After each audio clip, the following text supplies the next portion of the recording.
Springfield, Missouri, home of the 2025 Texas League Baseball champion Springfield Cardinals, home for the Missouri State University Baseball Bears, and the setting for tonight's 7th meeting between the Springfield Cardinals and the St. Louis Cardinals. And actually, visits by St. Louis, it's only been 5 times, but there were a couple of years when we had consecutive days. Anyway, Hammonds Field is the setting for a lot of celebration tonight because many of the players on the field, both the St. Louis Cardinals and the Springfield Cardinals, cut their playing teeth right here at Hammonds Field, and their fans have a terrific identification of what's going on. I'm Ned Reynolds, to be joined shortly by Steve Granato, and we'll present tonight's game, and it's a delight to have you all with us in Springfield, around the Ozarks, and up in the St. Louis area through Matrix TV and Matrix Midwest. We're going to talk a lot about one key player as we go on to that, and there are several of them, but the Cardinals starting pitcher tonight is a kid named Bryson Motts. Now, Bryson Motts is a product of San Diego University. He is a Torero, and he was the Cardinals' minor league pitcher of the year, and why not? He was 8-3 here in Springfield with an under 3-point earned run average. He's a big-time strikeout artist, and Bryson can play, folks. He is a top-notch individual, and indeed, he can get the outs. There is a fellow who is the toast of the town, J.J. Weatherholt, who will get the start tonight for the St. Louis Cardinals at second base. He'll be the leadoff batter, and in fact, J.J. Weatherholt was named as a starter today in a special ceremony.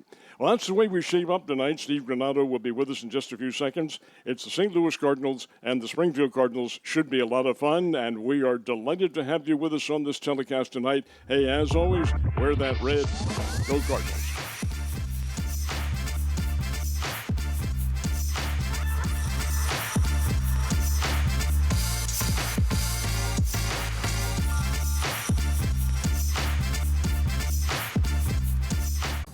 With us on tonight's telecast, and welcome back. I'm Ned Reynolds, and joined by, for the first time, Coach Steve Granato. And Steve, you're just up on the field where you introduced all the players, so how about doing the same with the... Do one more time for you? I got you, Ned. Don't worry. J.J. Weatherholt to lead things off. Of course, big news in St. Louis land. J.J. Weatherholt making the big league club officially today. Congratulations to the reigning Texas League MVP. He's going to play second base and lead off. Mason Wynn will follow the shortstop. Alec Burleson is batting third and playing first base. Thomas Ajayci, speaking of MVPs, a former Texas League MVP himself, is playing third base and batting cleanup. There's Jordan Walker, the right fielder. Joel Pozo is the DH. Then it's Nathan Church in left, Pedro Pajes, the catcher, and Victor Scott, the second, in center field. Ned, it's exciting to have these guys in this ballpark. It's been a long time since we've seen St. Louis at Hammonds Field. And how many of these guys are former Springfield Cardinals? Yeah, well, vast a whole majority bunch of them, including the leadoff hitter, right there, J.J. Weatherholt, who was here at this time last year. That's the key to the whole source and substance of anything the St. Louis Cardinals are doing. Now, Weatherholt comes into this game. You all know him, folks. He was the Big 12 Conference Player of the Year in 2023 when he hit just shy of 450 for the season, had 16 home runs, and J.J., as Steve just mentioned, named today as making the big club and more than likely starting at second base on Thursday when the Cardinals open up with the Tampa Bay Rays.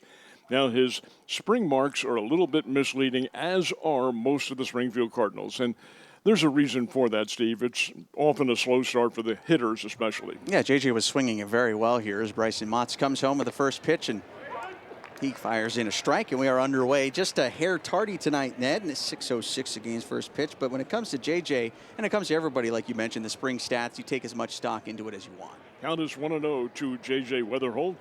Motts fires, and this pitch is in there. A strike, and the count evens up now at 0-2. It's 0-2 on J.J. Weatherholt. Batting only .212 in the spring of the year. He played in 15 games and has a couple of home runs and 7 runs batted in. And here's the pitch, and it's lofted foul back into the third base side of the stadium here in Hammonds Field. We have a crowd, I'm going to guess, in the neighborhood of 8,500, 9,000 here tonight for this exhibition game. This is the final of the preseason games for the Springfield Cardinals. Open up the season on Thursday with the Tampa Bay Rays. Here's the pitch, and here is a smash into deep left center field. It is to the wall, and the wind is going to hold it in.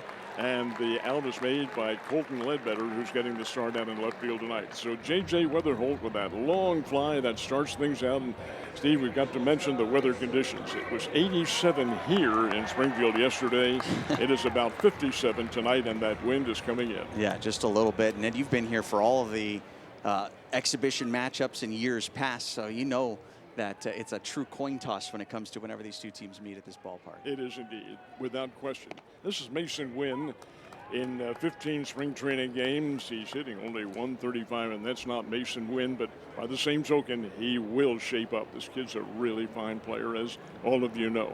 This is Mott's delivery, and Wynn takes it low, a ball, and the count evens up at 1-1. The evening here is a very celebratory one. The fans are sitting on the berm out in left center field and right center. And in the dead of summer, when it's nice and warm, that is a great picnic spot for everybody. Maybe not so much tonight. It's in the 50s, but still. Baseball weather, and as the late Ernie Banks would say, let's play two. We won't, but let's play two. Of course. This 2-1 pitch is in there. A fastball nails the middle of the plate, and the count evens up at 2-2 now. Bryson Mott's doing the delivering for the Springfield Cardinals, a San Diego Torero. That's what he was in college. Here is the pitch, and it is inside the low ball, and the count is full. 3-2.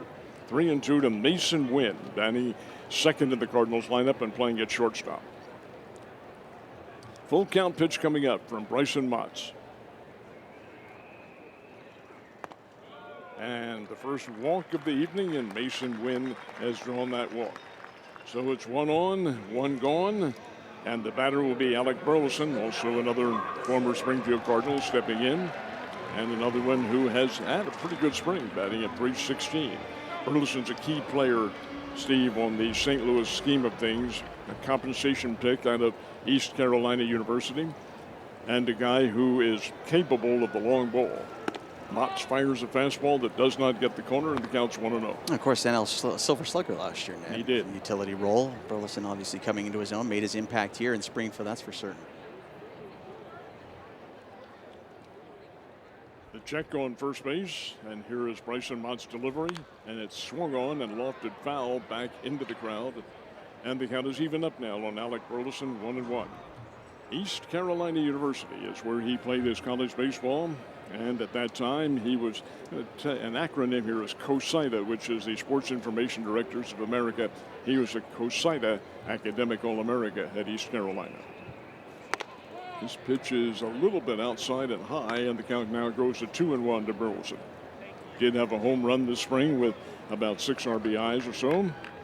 And on deck is Tom Sajaci, who is also another former Springfield Cardinal, as are virtually all the players in the lineup tonight. Here's the pitch, and it is on the corner, a strike, and it's 2-2. I mentioned in the past, Ned, that's 6 games prior to this between these two clubs, spanning 20 years or so now, 20 plus years. This is probably, if you look back at it, I got to imagine this is probably the most former Springfield Cardinals that have actually played in this game. Without question. Without question. I remember the first one in 2005. It was a weekend, Saturday and a Sunday game, April 1st and 2nd of 2005. And, of course, it was a total novelty then. The Springfield Cardinals were new. The players were all new to the scene. And, yeah, there was no familiarity as there is tonight. There's a foul back to the screen, and the count is 2-2. Well, that first one back on April 2nd of 05, 4-3 final. That one, you guys only played 6 innings in that ball game, if you remember that. I do remember. So only 6 innings in that one. You guys played the next day and had what you call in the hockey world a barn burner. 18-6 was the final in the second ever matchup. And I can remember fully well with the score already being decided. Mr. Pujols bombed one out of here, and the crowd loved that. That fly is a deep left field, and it is going to be listed as a fair ball. Did it bounce into the stands? I think it did, or is it a home run? That's I'm going to call it a homer. It is a home run for Alec Burleson down the left field line, and indeed found its way inside the foul pole, and the Springfield Cardinals now trail 2-0 as Alec Burleson hits a home run. And yep, it's a low liner. It's a blue darter that just got in there. Let's follow that ball all the way out there. That's Ledbetter going after it, and it just got over the fence down there, and a home run. Alec Burleson adding his name. You mentioned again the big names that have homered in this all-time matchup. You mentioned Albert Pujols. He did it twice. Jim Edmonds, Scott Rowland, Larry Walker, Yachty's gone deep. You had a lot of big names. Alec Burleson now adding his name to that list. So it's now 2-0, and here's Thomas Sajaci, who was also down here just a couple of years ago out of the California system. Sajaci had a .316 season in spring training. Did have a home run and about 3 RBIs on this year for him. This is Thomas Sajaci. Was obtained by the Cardinals from the Texas Rangers back in 2023 for the deal with the Tacoa Roby and John King, and Jordan Montgomery and Chris Stratton involved in that one. That's a big one. Sajaci, very popular player while he was down here. Here's a swing and a ticked foul, and he is catcher held on to it, so it's a strikeout. And his first strikeout of the night for Bryson Mott. Good job of catching by Pedro Pages. So indeed, we have Jordan Walker stepping in, and the fans give him a big round of applause. Now, Jordan is listed with 1 home run in spring training, and that came yesterday against the Houston Astros. Cardinals were playing down in Florida. They have since made the trip up here. A bit of a contrast in weather conditions. Just a little bit, and a long travel day to get here as well.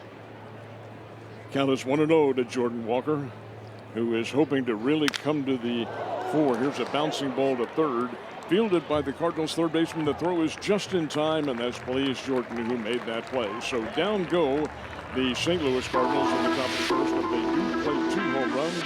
Alec Burleson with a 2-run homer, and as we move to the last of the first, it is 2-0 St. Louis, and you're watching Cardinals baseball. Louis Cardinals to start the first inning, and that one hit was a 2-run home run by Alec Burleson just inside the foul pole at left field, and that has given the St. Louis Cardinals a 2-0 lead. Here are the Springfield Cardinals, and here's Steve Renato. It'll be Brian Torres to lead things off. He's also going to swing and foul the first one back. Brian Torres, followed by Cesar Prieto and Joshua Baez. Anything further in the inning, Nelson Velasquez, Jimmy Crooks, and Blaze Jordan. The bottom third of Springfield's lineup tonight, Leo Bernal, Colton Ledbetter, and Bly Madris are starting 9 here tonight for the Springbirds. And this is 6'6" Dustin May, who they are facing. He was 1-4 last year with the Boston Red Sox. Was a former college product. He intended to go to Texas Tech and then signed with the Dodgers instead in 2016. Pitched here in the Texas League with the Tulsa Drillers and was signed by the Cardinals as a free agent last December. This is Dustin May, and he is facing the Springfield Cardinals here to start things off. 1-1 is the count.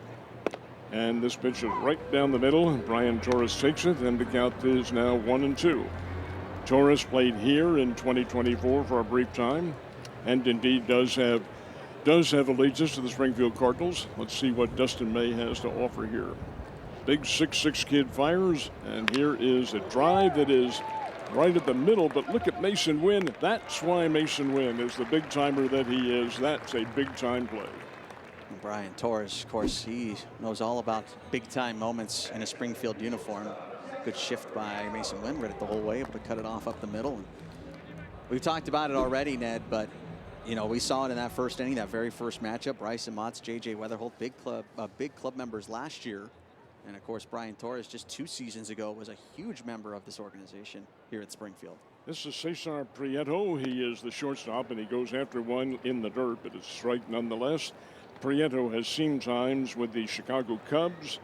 He did play with Memphis last year and had his fair at bat, batted around 300 in the time he was around. Now he's facing Dustin May, who can be rather intimidating with that size at 6'6".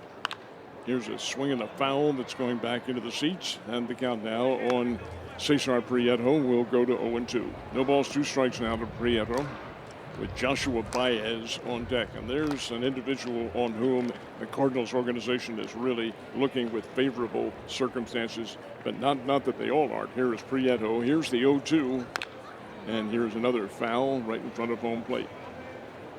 So the count remains at 0-2 with 1 out here in the last of the first inning. Cool and kind of cool and cloudy evening here in Springfield with that wind blowing straight in over the center field fence. Will serve to keep some long fly balls in the ballpark, but not the one that was hit by Mr. Burleson. This pitch is on the corner, strike 3, and called out as Cesar Prieto. Dustin Mays obviously had himself a real nice spring and looking to bounce back. Ollie Marmol very impressed with his spring. Velocity up a couple of miles an hour. Brought back an old curveball to the mix as well. And that's it right there.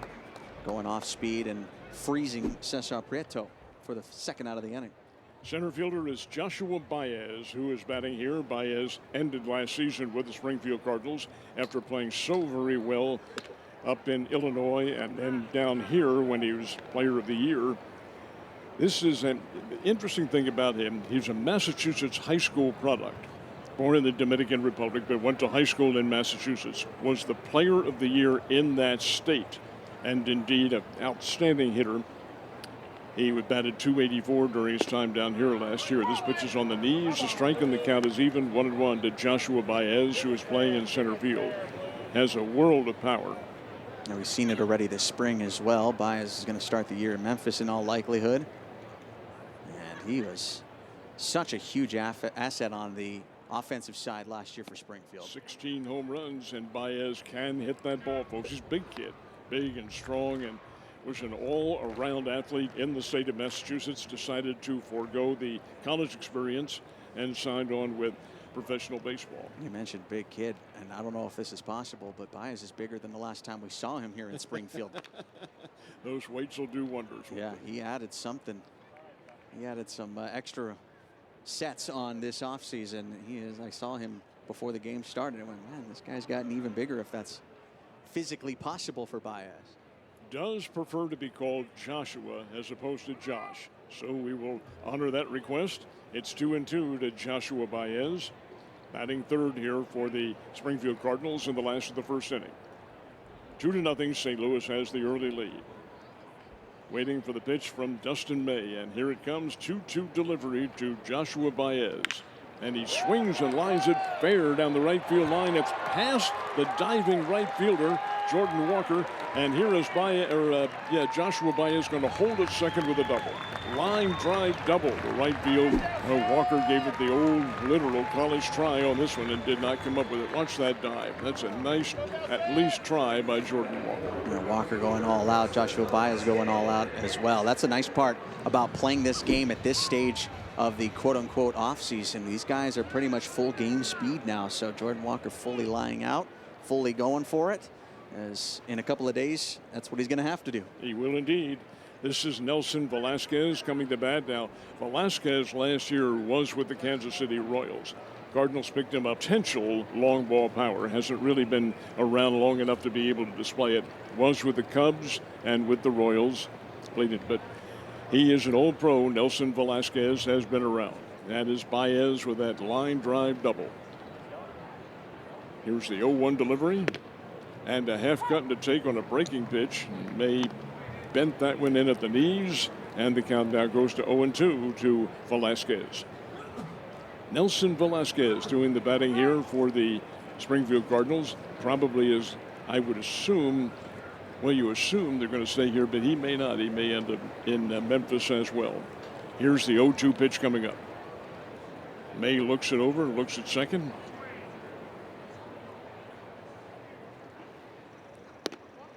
Tried to bait him to go with a breaking pitch outside, and it did not work. Yeah, Velasquez today was told that he will not be on the Major League roster. Of course, Chaim Bloom and Ollie Marmol talking about that before the game and went into that decision. And I thought the most interesting part about that was Chaim had said that, well, it's not just spring stats, essentially, that goes into making the decision if a guy is going to make the big league club or not.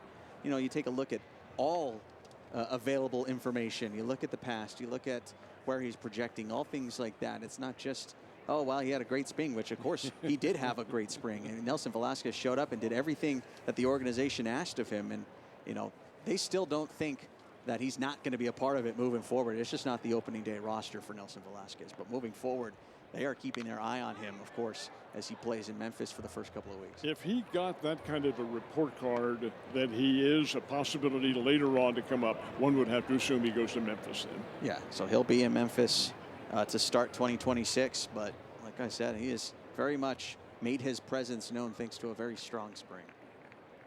Not a kid. He is 27 years old, but Velasquez still trying to prove himself.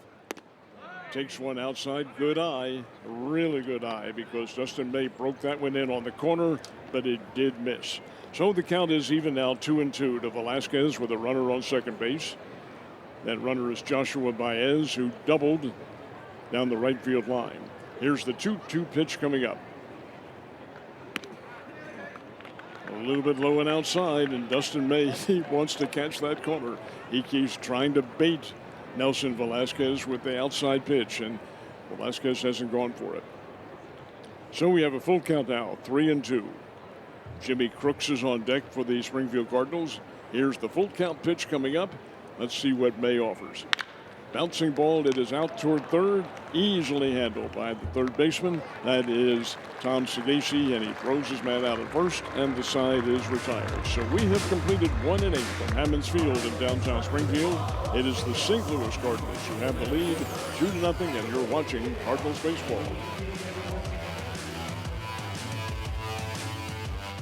Joined by Steve Granado, I'm Ned Reynolds, and we're delighted to have you with us for the Cardinals versus the Cardinals. I can't go wrong with this. The team in red is going to win, and it's going to be a Cardinals team. Leading it off here for the St. Louis Cardinals in the top of the second is Yoel Pozo, and Yoel has really had in every respect, a magic circumstance. Signed as a free agent last January of 2025. This kid really come on. Nobody had ever heard of him before. He had played Major League Baseball, but he certainly struck a lively chord with the St. Louis Cardinals with some key hits. Here's a high fly ball that is out into short right field. Calling for Springfield Cardinals right fielder, that's Velasquez, and he makes the catch, and there is one down. So, indeed, Pozo flies out. And this will be Nathan Church, who steps in there playing in left field and has a springtime average of .289. He's played well, and this is a guy who is giving Victor Scott quite a run for his money in center field. This is Nathan Church, and he swings and bounces it to first, but that is duck soup for the Cardinals first baseman Alex Burleson, who puts it away. So Burleson easily making the play, and unassisted, Nathan Church bounces out to first base. Pedro Pages steps in there, and Pedro Pages was with the Springfield Cardinals several years ago, and is really quite an interesting story, folks, because he is bilingual and was very much instrumental in the clubhouse. He is from Venezuela, but he went to college, played his high school ball in Florida, and went to college at Florida Atlantic. He is bilingual, as we mentioned, and is certainly instrumental in the communications with some of the Caribbean players. Yoel Pozo had been at bat. And this is Pages who steps in there. Pages bounced back and forth with Memphis last season. Ended up batting .230 with the Cardinals, had 11 at bats. Here's the 2-0 pitch coming up with 2 outs. This is Bryson Motts doing the pitching for Springfield, and here's a foul back to the screen, and the count goes to 2-1. Steve, you have to really like the way this kid Motts throws the ball. He was 8-3 last year down here with Springfield. Yeah, we saw it on a nightly basis. Mason Motts really had a breakout season. 2024 wasn't, the best and brightest for the lefty. He really turned a corner in 2025. The organization really liked what they saw out of him. Obviously, named him the organizational pitcher of the year last year, a very well-deserved honor, especially when a guy like his teammate Nishan Henderson was pitching so well right next to him. So it was really a battle. Obviously, Ishan got plenty of accolades in his own right. But, yeah, what we saw out of Bryson Motts last year was nothing short of spectacular. You may not see the strikeout numbers like you see of a guy like Ishan Henderson or anybody who's big strikeout performers. But Bryson Motts, boy, is he a quiet worker, and he just mows him down. By the time you look up, it's the 6th inning and still 0 runs on the board. Stopped by the second baseman, and the play is made, and that's J.J. Weatherholt who made that play. Well, what do we have going on here? Some kind of a fire drill. We move now to the last of the second. It is 2-0. The St. Louis Cardinals have the lead, and you're watching Cardinals baseball.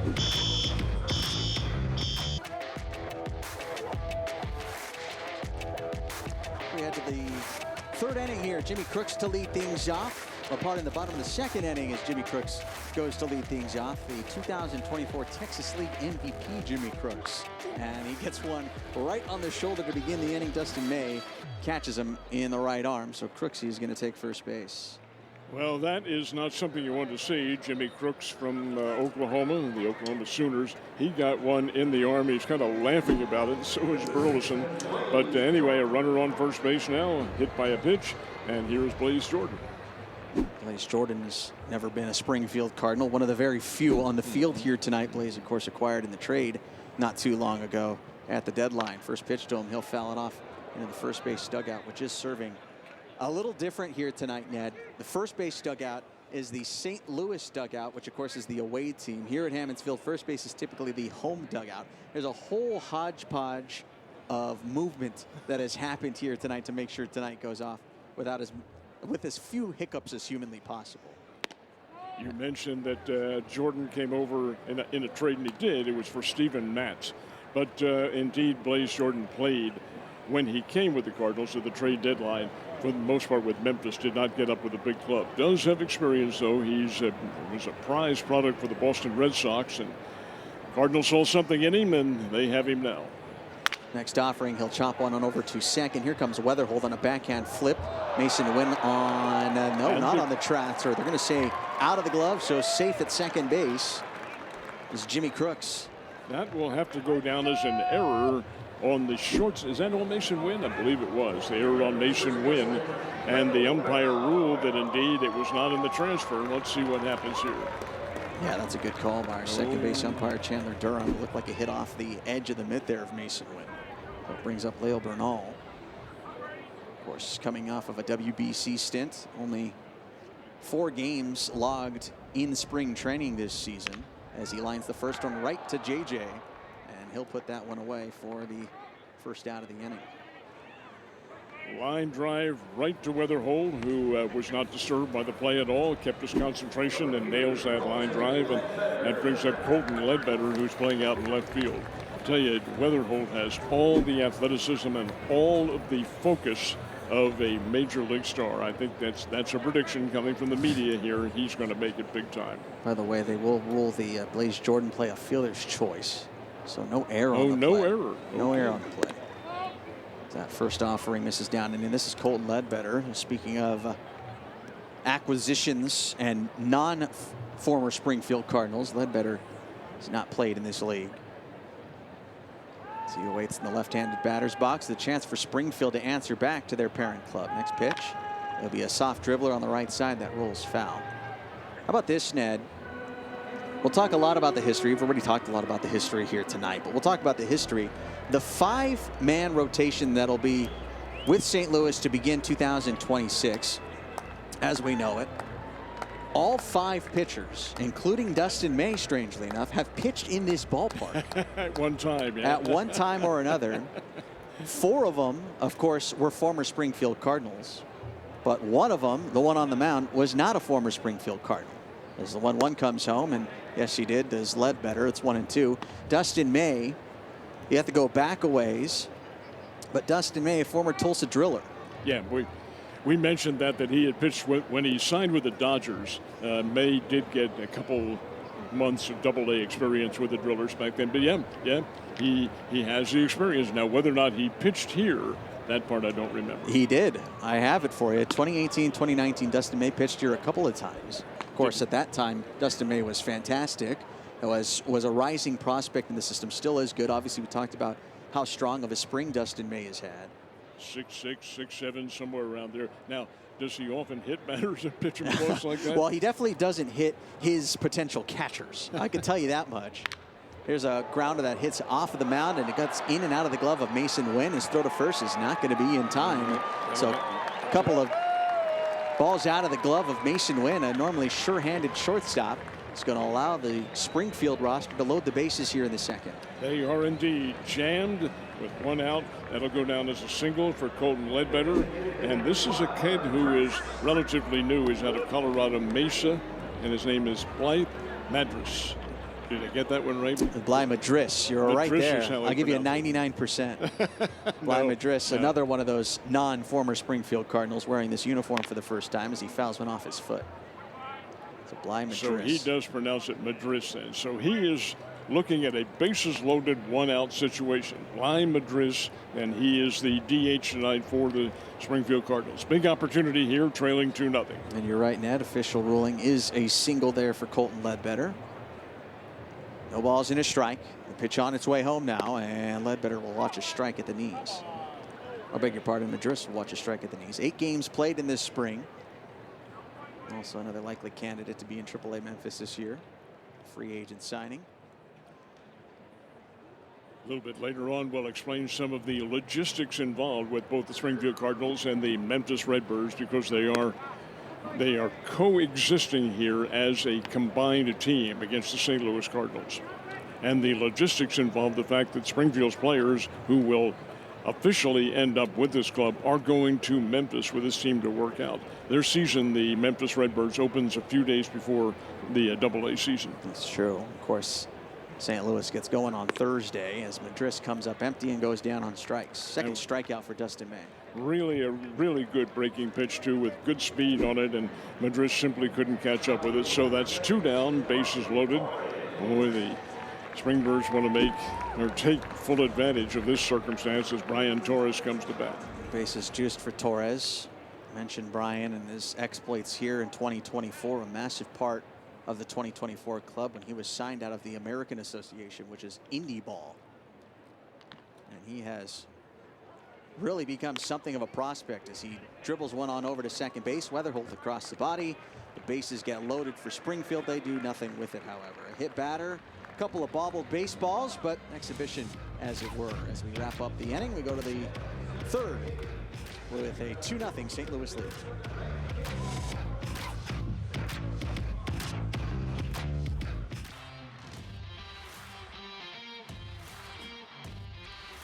Great to have you with us on the Cardinals telecast tonight from Springfield, Missouri. Ned Reynolds along with Granado. And indeed, 2-0. The teams have not hit the ball very much, but the St. Louis Cardinals have the big hit, and that's a 2-run homer. Fire away, Steve. Victor Scott II will lead things off here in the third. And the first pitch to him is lofted out of play, third base side. Packed house, as you can see here, expecting a little over 8,000 here tonight in the Ozarks. About 3 hours south of St. Louis. As the 0-1 comes home from Bryson Motts, southpaw misses high and tight. And it would not be at all surprising to know that some of the fans in St. Louis did come down, although the season opens in St. Louis in a little over 48 hours, or let's see, 3 o'clock on Thursday afternoon. The Tampa Bay Rays are in. Scott II takes one outside now, 2-1. We saw Victor Scott II for a hair last year in 2025 when he came down for some rehab games. As the next one is a check swinger foul. It's now 2-2. Interestingly enough, now the Cardinals have a couple of players who were teammates. J.J. Weatherholt and Victor Scott both played their college baseball at West Virginia, and both were stars. Victor Scott's the Mountaineers' second all-time base thief, and that's in the team's history. As he lifts one out towards left field, and it's right there for Ledbetter to put it away. One time through the Jordan now for Bryson Motts. The only hit allowed was the 2-run shot from Alec Burleson.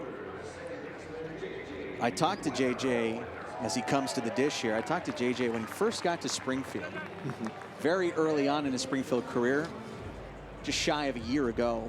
And one of the first things I asked was, like, did you call Victor Scott right away? Like, I gotta imagine he was one of the first guys you called. Yeah, that was the first guy he called. Yeah, I can't believe we're teammates. How awesome is that? Spent years together at WVU. And big years they were, too, for the Mountaineers, playing in the Big 12 Conference. Bryson Motts coming home, the 1-0 pitch. The former teammates in Springfield. That's going to miss. 2 balls and no strikes. That's Casey James calling balls and strikes for us here tonight. Base is empty with 1 gone. 2-0. The only runs on the board thanks to Alec Burleson. A line shot to left. As Motts' 2-0 comes home. And it catches the upper part of the strike zone, 2-1. See a bit of a difference, too, having watched a lot of college games here at Hammonds Field, in the different strike zones that the umpires have. College tends to be a little bit more tight, and the pros, well, they can get away with it a little bit. The high pitches especially. fouled back, 2-2. The rule set in place here tonight, of course, for our folks in St. Louis and beyond who have been watching all spring, a little different here tonight for this exhibition game. There is no ABS system in place here tonight. No. Just by the way, so there are no challenges upstairs for ball 3. Full count on JJ. And you mentioned St. Louis. Folks are watching us on Matrix Midwest, and that's a free system over-the-air source for the Cardinals baseball in 2026. Matrix, good to have you folks with us. 3 balls and 2 strikes. Mott's trying to get Weatherholt as the lefty comes home. Breaking ball sat on, lined off of the glove of the third baseman Blaze Jordan as it trickles into center. Now we will put our official scores. Now, we're really testing our official scores here on day 1. Look, it's not day 1 for most folks who are watching at home, who have been watching for the last month. For us, however, in Springfield, this is day 1. Let's see what we call. What's your call? I'm going to go with air. E5. Yeah. It's got to be an E5. Let's see if they put it up there. I believe they did. They went E5. See, you put me on the spot, Ned, and I was like, man, it's also my first day back. First pitch and strike. But you've been with the organization all year. You guys watch baseball every day in the winter, don't you? That's what I thought. Of course. Mason Wynn at the dish now, walked and scored back in the first. You got to get the dust off. You kick off the rust, figure it out again. That's what we're trying to do here today. As he lifts one foul, and it's quickly 0-2. Bryson, 1 strikeout, and I mentioned it earlier, Ned, but Bryson Mott's not really a strikeout artist in 2025. Sure, he racked them up time and time again, but he wasn't the guy that was going to blow it out every night with 10, 11, 12 strikeouts. No, he's not your quintessential 100, 101, 102 fastball guy. He is just consistent, and that makes the big difference. That pitch looked pretty good, but Mason Wynn had the better eye on this one. Wynn was on base when Burleson hit that 2-run homer in the first inning. Mason had walked. Now we'll see Bryce Mott's listening for the signal that he's going to get, and now he has it. Mott's 1 ball and 2 strikes. The lefty coming home now, and Wynn sends it out of play on the first base side. So it's a 1-2 count with 1 out here in the 3rd inning, and Mason Wynn batting for the St. Louis Cardinals. 15 games this year in the spring. He batted only .135, but that's not Mason Wynn, folks. He's much, much better than that. 1-2 comes home, and another lifter down the right field line, giving chase is Bernal, and he'll watch you go out of play. You mentioned the numbers not being there for Mason Wynn at this stage. He says he's feeling good. Talked to the media last couple of days saying he's feeling good. The swing is right, changed a couple of things heading into 2026, but feels pretty good at the plate, and he knows that it's eventually going to start falling. Try another 1-2 from Mons. Here it comes. And a swing and a miss, and Mason Wynn is a little angry at himself on striking out like that. But indeed he did. Swing and a miss, and here comes Mr. Home Run. 1 for 1. Alec Burleson stepping in there right on the heels of a 2-run homer. That was not necessarily a burning fastball, but he took a little bit off of it, he being the pitcher, Bryson Mott, and gets his man. All right, here's Alec Burleson. Burleson, as you mentioned, went deep to left. Go back to first base. Leo Bernal is there. Bernal, we didn't see at first base in 2025. He was DH and catcher for the Cardinals. Catching, yeah, and did a good job. Big kid. He really carries a terrific physique around on him. He's a good player. First pitch from Mott's now. Runner taking off. They're going to test Jimmy Crooks. The throw is going to skip off of the glove. And the shortstop Prieto, and in safely is Weatherholt. Give him a stolen base. Give him a stolen base on that one. He had 2 during the spring set. Again, this is not going to count towards spring stats if you care about that. But just to check that box, these are not spring games. This is an exhibition game. So if you're ever looking on the stat page, you'll wait, where was that game? It didn't count. Yeah, this is actually an exhibition. These 2 clubs, well, 2 clubs met last year around this time. St. Louis went to AutoZone Park and played the Memphis Redbirds. Memphis actually won that game about a year ago. St. Louis looking to get a little revenge here on their little brothers. 1-1 pitch. Burleson watches a breaking ball miss outside, and it's 2-1. Being down here in virtually speaking rural America, the lower southwest corner of Missouri, we really love for the big club to come down here. Of course. We were told earlier today it probably won't be a 10-year duration as it was this time, but it'll be a while before it happens again. High fly ball, you got it. Into center field. Tracking over is Joshua Baez, and he's able to make the catch in front of Colton Ledbetter and have a nice chuck. So an error allows the runner to reach. J.J. Weatherholt steals second, but doesn't do anything after that. Play 2.5 at Hammonds Field at the bottom of the third. It's still 2-0 St. Louis.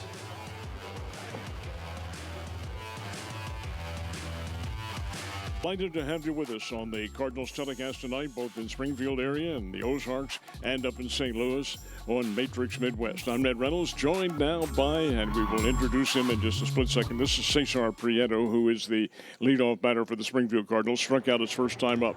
Gentleman who handles all of the medicine, all of the medical problems that the St. Louis Cardinals might have, and hopefully they will be none. But Dr. Brian Mahaffey, the Cardinals team physician, representing the Mercy Group, is here to visit with us. And Brian, thank you very much. Brian, folks, first of all, we'll get a picture of Dr. Mahaffey a little bit over here. Yeah. Okay, this next pitch coming up to Cesar Prieto. It's 2-0 is the count. And here is May's offering, and it's in there for a strike, and the count is 2-1. This gentleman who is visiting with us, Dr. Brian Mahaffey, is a former Southwest Missouri State Bear, big-time player, big-time home run hitter, big-time catcher, just plain big time. Well, big is the key word there, Ned. But no, it's great to be back home with the Cardinals and seeing a lot of great friends, family tonight here, and to spend time here at the ballpark that I love. Brian played his high school baseball at Springfield Kickapoo. Here's a looper to left field, and it is a base hit for Cesar Prieto. So the Cardinals have a runner on to start the last of the third inning. Little looping single out to left, and that brings Joshua Baez to the plate.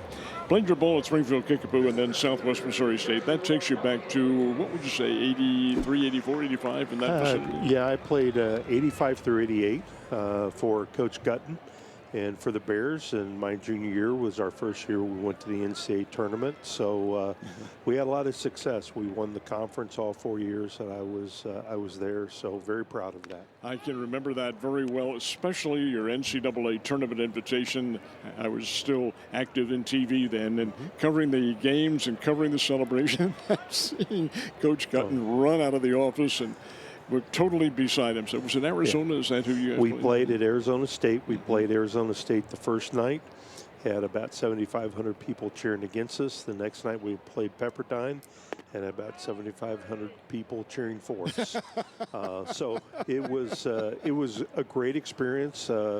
We played well. We didn't win either game, but it was a great experience, and it was a great year.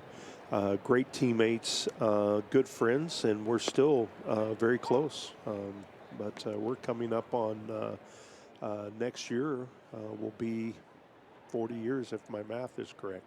That which can't is be. Unbelievable. Can't be. You're still a kid. How can that possibly be? So 1-2 is the count here to Joshua Baez. I mentioned earlier something of an anomaly because there's a big swing and a miss. That's not an anomaly. He doubled his last time up. Goes down swinging this time, but a kid who was a high school athlete of the year.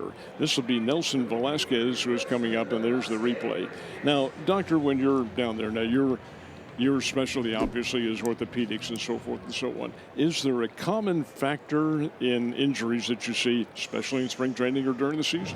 It is. I mean, we're trying to ramp up their load, try to get them ready for the season, and so we start slow with everyone. Spring training, the little secret is it's all about getting the pitchers ready. The hitters, yes, and we want to see good things out of that, but we're trying to get the pitchers, their pitch counts up and work those things through, and it is a daily process, a daily grind to be ready for the season.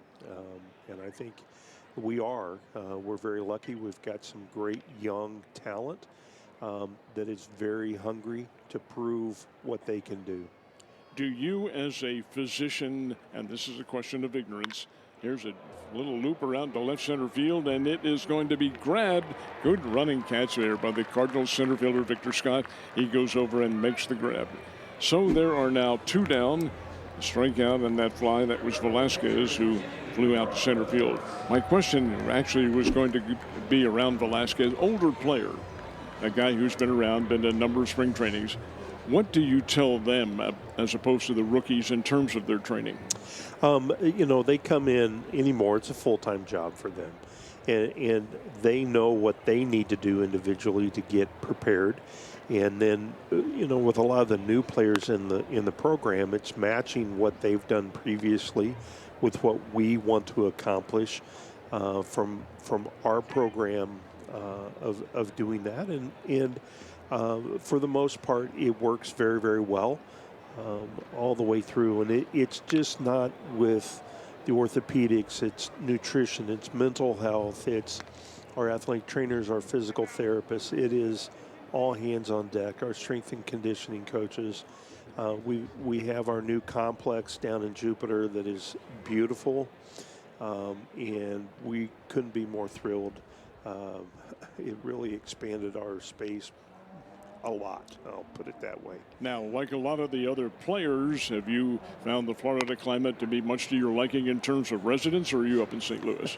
I'm in St. Louis, but I do spend, I got to Jupiter February 2nd, and I'm looking forward to being in my bed tonight in St. Louis.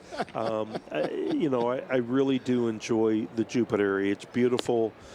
Palm Beach, I mean, you can't beat it.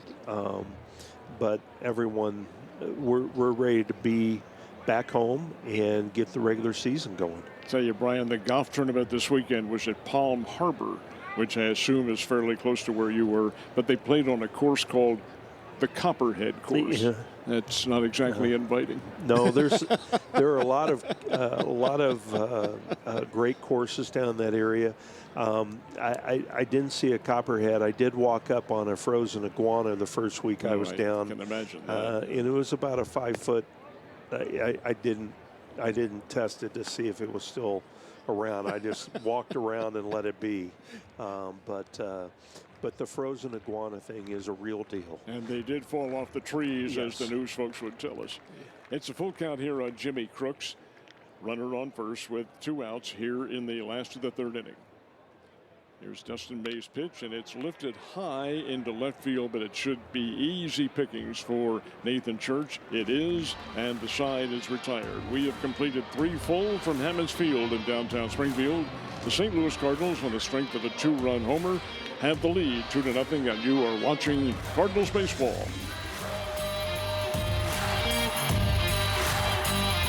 The Missouri Ozarks, we welcome you back to Cardinals baseball. The crowd is in the neighborhood of 8,500 to 9,000. I'm Ned Reynolds. Gentleman to my left, Dr. Brian Mahaffey, Cardinals team physician, and we are in the top of the 4th inning at Hammonds Field and ready for a little bit more baseball as St. Louis comes to the plate. And we do have a new pitcher coming in the ball game, and we will identify him very shortly. In the meantime, Brian, I know you're prohibited by profession from answering questions of this nature, but the Cardinals have some injuries. Can we expect to see some of them back playing this year? Oh, absolutely. Yeah. Everyone is doing well, and we're excited to get everyone back soon. Like I said, we're a young team. We don't have a lot of major league experience, but we have a team that, again, is very hungry and wants to show what they can do, and we have a lot of talent. It is making sure over a 162-game season that you can be consistent, and people have no idea how hard that can be. It is a long. I mean, I tell people I get tired in August and September, and I'm not out there playing. Jordan Walker is the batter now for the Springfield Cardinals. That leadoff hitter was Tom Sajaci, and this will be Jordan Walker, and he is facing the offerings here of Jared Schuster, who is in for the Springfield Cardinals. Obviously, he is a left-hander, big kid, 6'3", 220 from New Bedford, Massachusetts, and a product of the Demon Deacons. Demon Deacons are Wake Forest University in North Carolina, and he's facing Jordan Walker. And Big Jordan, who tonight is indeed 0 for 1, bounced out to third his first time up. And here's a big kid who is 23 years old and has the makings we all think of a superstar. Now, you're a former superstar yourself. No, not in. I wish I looked like Jordan whenever I was younger. Oh. He is a star. You didn't play your games here at Hammonds Field when you played. No, we played it at Metter, and it was an artificial turf. We had to pick a lot of rocks up to play over there, but it was our workout. And look, we thought that it was awesome, and we loved it. We had a great time playing over there. Would I have liked to play here? Yeah, this is amazing. No rocks to pick up in this stadium, is no, there isn't. Well, that was the philosophy that the Missouri State Bears had back then. You're playing is pretty hard scrabble baseball. Back Meadow Park is on South Fremont Avenue here in Springfield. Much improved over what it was then, but there were rocks on the field, and it was a bit of a challenge. It was, but we didn't know any better. And the Bears are having a great year. I tell people, come out and watch them play. Come out and watch the Springfield Cardinals play. It's good baseball. And there's a base hit, too, down the left field line. That was Yoel Pozo, and he's going to get a double on this as he smiles coming around the first base. I just got a double. He can hit, and he's a great guy. Just loves the game. Yeah, that's it. You can tell that he does. So when he came over in a trade last year, he just brings a kind of an infectious smile to everything that happens, and you can't help but laugh with him. Absolutely. He's enjoying it, too. This is Nathan Church who's batting, and Church is 0 for 1. He grounded out unassisted to first base. Pozo on second. The score is 2-0. St. Louis has the lead, and Pozo jokes a little bit with the shortstop.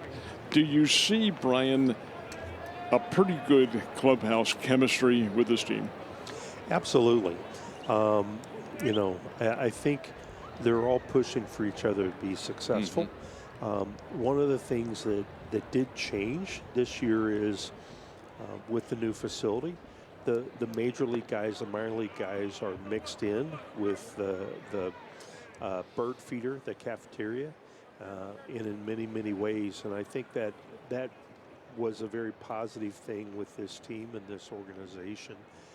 Because we are so young and we have a lot of up-and-coming players and prospects that I truly think have a bright future. That catch is easily made out in left field by Ledbetter, and the side is retired. So we move now. We continue on with the ball game, and it's a 2-0 lead as we go to the last of the fourth. The St. Louis Cardinals have the lead, and you are watching Cardinals baseball. And Dr. Brian Mahaffey, many thanks for being with us. Thank you, Ned. It's always a pleasure. The last of the fourth inning, but one of them was a biggie, a 2-run dinger down the left field line by Burleson, and the Cardinals, St. Louis Cardinals, have a 2-0 lead. I like Ed, I like how you have to fix yourself there. I caught you in a Cardinals. That makes it hard tonight, doesn't it? You can't isolate them. They have to be in generic terms. Yes. This is not like the Drillers or the Missions or something like that. No, indeed. It's like Rams versus Chargers. You gotta, or you can't say Los Angeles in that scenario. Yeah, it really throws things off for the night. Fire away, you got it, man. Blaze Jordan, the batter here. 2 balls and no strikes. The Missouri Sports Hall of Famer, Ned Reynolds. Oh, thank you. Dustin May stretching it out here a little bit tonight, as you would expect, of course, getting this close to opening day. Next one is going to be rolled on over to second. There's Weatherholt for the first out of the inning. So Blaze Jordan grounds out. He's 0 for 2 tonight now. Indeed, that was not one of Weatherholt's toughest chances of the night, but he's obviously a very smooth athlete as Bernal comes to the plate. Here's the interesting transition now. This is Bernal, who was a catcher for the Springfield Cardinals last year, and a very good one. And he was down here on the Cardinals caravan as well. Yes. But now he's being tested at first base. And the move that the St. Louis Ball Club is being a practitioner of with the Cardinals, St. Louis Cardinals and the Springfield Cardinals, is very interesting. I think he'll test out pretty well. Yeah, Leo Bernal, of course, playing for Team Panama during the World Baseball Classics run in Puerto Rico that ultimately ended just a little bit short. 1-0 is now dribbled on over to Weatherholt's backhand as he backs up to the grass, nice and smooth like butter for the second out. Back-to-back plays now for JJ, and he's made both of them look very easy. First one was easy, but that one wasn't. Now you see it at home and you see him make the backhanded stop here and you think, well, anybody can do that. Oh, no, they can't, folks. That takes practice, hours and hours on end. We didn't see a ton of Weatherholt at second base in his time here in Springfield. He was primarily the shortstop for the Cards. But, of course, we did see him on a handful of occasions over at second, which is in all likelihood going to be his position here moving forward with Mason Wynn to his right. First pitch to Colton Ledbetter is going to be strike one. 0-1, 2 outs. The only runs coming in the top half of the first inning. Just 3 batters in. It's been dead silent since offensively. As Dustin May rocks, fires, and the 0-1 pitch in for a strike on the outside edge, and it's 0-2. Ledbetter came over to the Cardinals in that complicated 3-way deal with the Tampa Bay Rays and the Seattle Mariners, but principally for Brendan Donovan, who went out west, and that's tough. But Colton Ledbetter's a good player and may make himself a very solid player. Ledbetter, the infield single here tonight. Swings over the top of a breaking ball, and Dustin makes quick work here in the home half of the fourth. We played 4 at Hammonds Field, and it's still 2-0 St. Louis.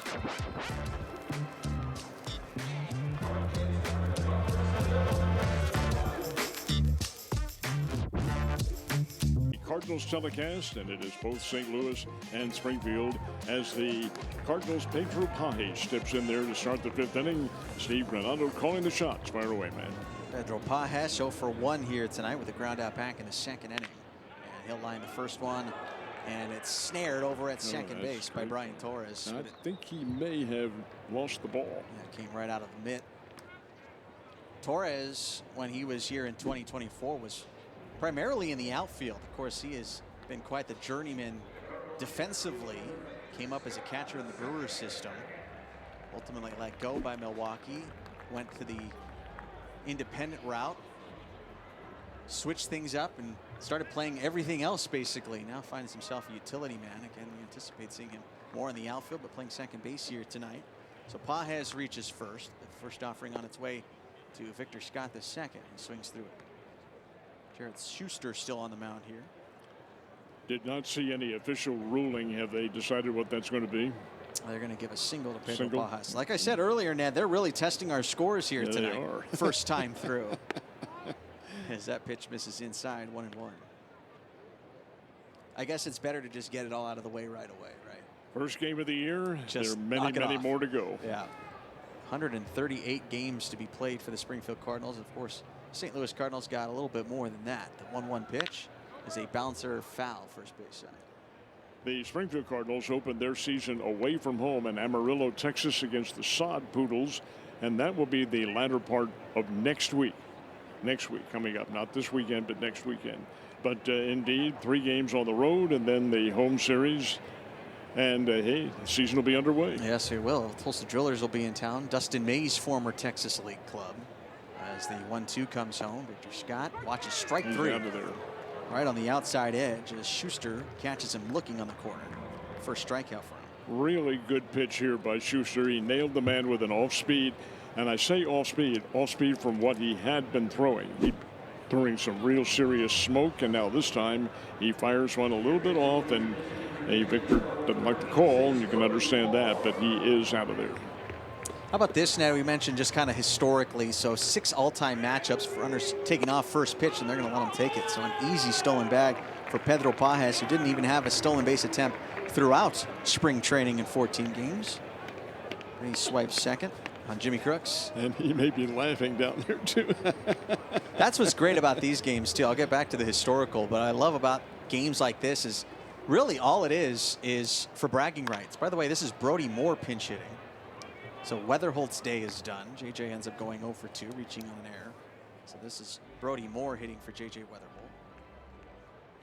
But historically, we mentioned Springfield opens on the road to open the 2026 season, and then comes back here on Tuesday, April the 7th, as Moore fouls this one off first base side. Back in 2005, after the final exhibition game, of course, Ned, you were on hand for this. I wasn't, but you were on hand for this one. After that exhibition game, Springfield opened on a Tuesday, also against the Tulsa Drillers. So history does repeat itself. It does. It does indeed. Brody Moore awaiting on deck. Time split last season between Springfield and Memphis as the 0-2 comes home, and he reaches out, pokes it on over to short. Prieto is there, and he'll fire it across the diamond. Slotting up to third base goes Pages. Good smooth play by the Springfield Cardinals, setting that one up, and easy to pickings, you would speak, for the shortstop Mason Wynn, but nothing comes easily, and he nails his man. So there are now, as Mendoza steps in there now for the Cardinals. So we're going to continue to see these changes here moving forward. This is Ramon Mendoza, as you mentioned. There's Ned, and Mendoza, of course, the last couple of seasons a big part of the Springfield offense. Anticipated to be with the Memphis Redbirds this season. Got a taste of it in 2024, but spent all last season here in Double-A.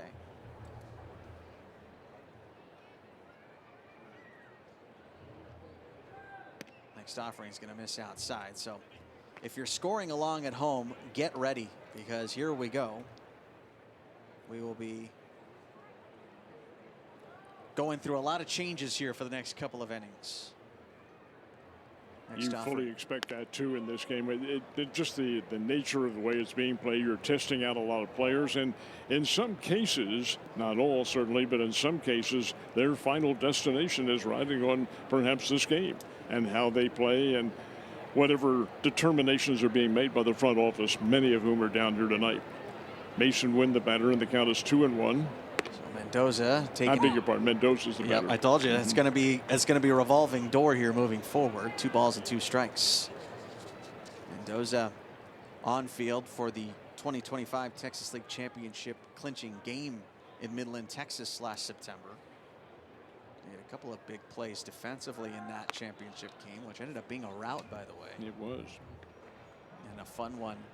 And what ended up being a varyingly thin crowd by the end of the night. It was a long night in Texas when Springfield won the Texas League Championship. Just the second ever in franchise history last September.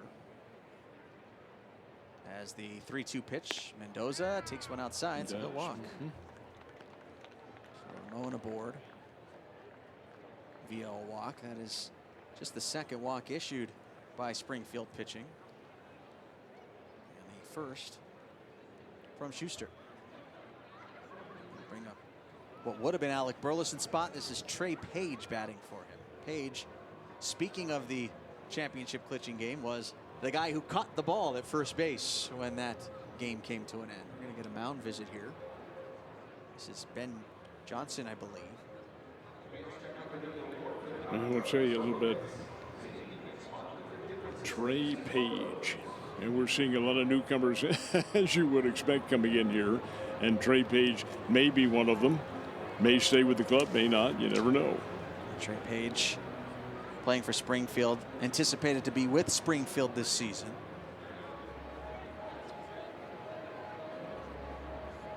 Or playing for St. Louis, I beg your pardon. St. Louis, yeah.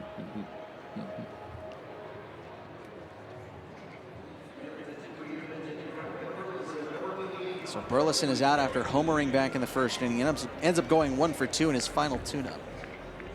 Runner aboard at first. A couple of outs here. And a runner at third. Chance for St. Louis to add to the lead as Page takes a strike.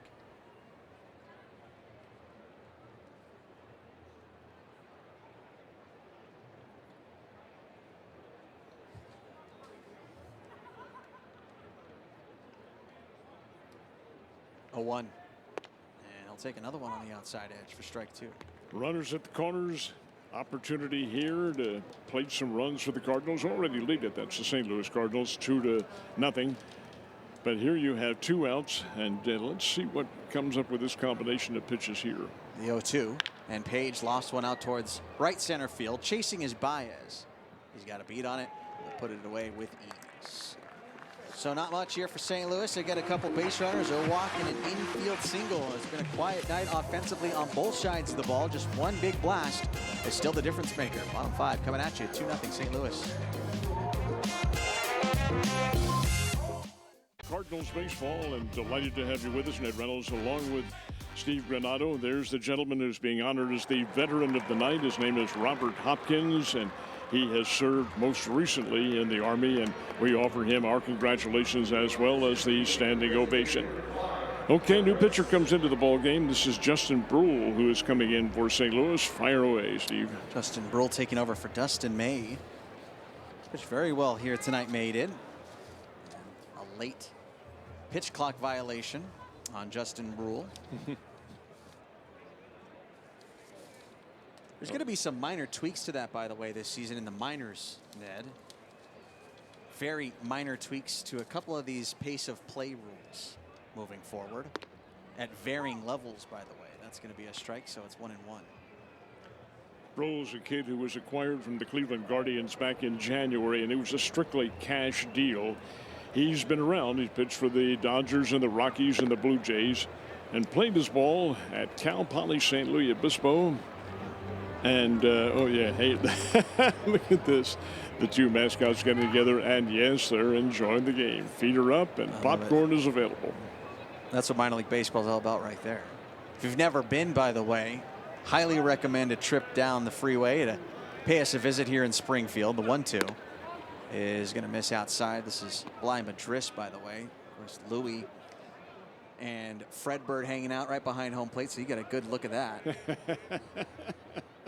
They have very good seats, too. Very good. It was at this game in 2005, long time ago, the very first game ever played in this ballpark back on April 2nd, 2005. Fred Bird in attendance. Very first pro game. Very first pro game, that's correct, because of the MSU aspect of it all. As that one's in for a called strike three, Brule gets Bly Madris looking for the first out of the inning. But the first ever pro game here, thank you, Ned, yes, sir, on that, of course, what we've internally, I think, dubbed the birth of Louis is basically how we refer to it. It's Louis's birth. But Louis was flown in via helicopter and dropped into center field. Not actually dropped, but gently lowered. There's a better word. Lowered into center field. Fred Bird on hand that day, of course, to welcome his new friend. And look at them, 20 plus years later, still hanging out. We have had some really entertaining moments, not only from the mascots, but from the play itself and from the fan reaction. Not to mention the between innings hijinks, to use a term, that has gone on down there and will again this year. That's all part of the game, folks. People are here to have fun. Here's the 0-2, bounced on over to short, scooped up and fired across the diamond. That is the second out of the inning. That is Sajasi now at short with Mason Wynn coming out of the ball game. So Sajasi at short and Ramon Mendoza now playing third base. Brody Moore remains in the ball game playing second. Trey Page remains in the ball game and plays first.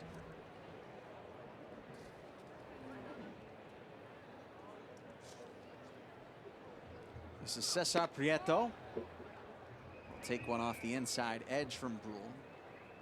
So that was a 4-3 final. Mentioned that 05 game, the very first one. That was 6 innings. St. Louis won that one. St. Louis won the second one the very next day in a barn burner, 18-6. We mentioned earlier, Jim Edmonds, Scott Rowland, Larry Walker, Albert Pujols. Yachty went deep. Jason Isringhausen made an appearance in that ball game. That was maybe the most star-studded we've seen, was that 05 game back in April. In 2008, the next time these two teams faced off, it was 3-2 St. Louis. Albert went deep in that one as well. I remember that game in particular because Friday night had been a very cold, dry Friday night. Well, it rained overnight, probably mixed with a little snow, and it was cold and gloomy and all that on Saturday. And really, the St. Louis Cardinals were not all that excited about playing the game. And the Springfield Cardinals front office at the time, Matt Gifford and company, said, look out the window. And the fans were lined up all the way down to National Avenue here wanting tickets. I think we'll go ahead and play this one. That's awesome. That's so awesome. Next pitch on his way is a bouncer left side. Tough play. Nice stab. Ramon Mendoza has it jump out of his mitt. Should be an infield single for Cesar You Prieto. have to give him a single on this, yeah. He made a valiant try, Mendoza did, but not quite enough to be able to hold on to the ball. Still, that'll go as a hit. It'll have to. So then it was 2 games in 2008. You mentioned that first one on March 28th, a 3-2 St. Louis squeaker.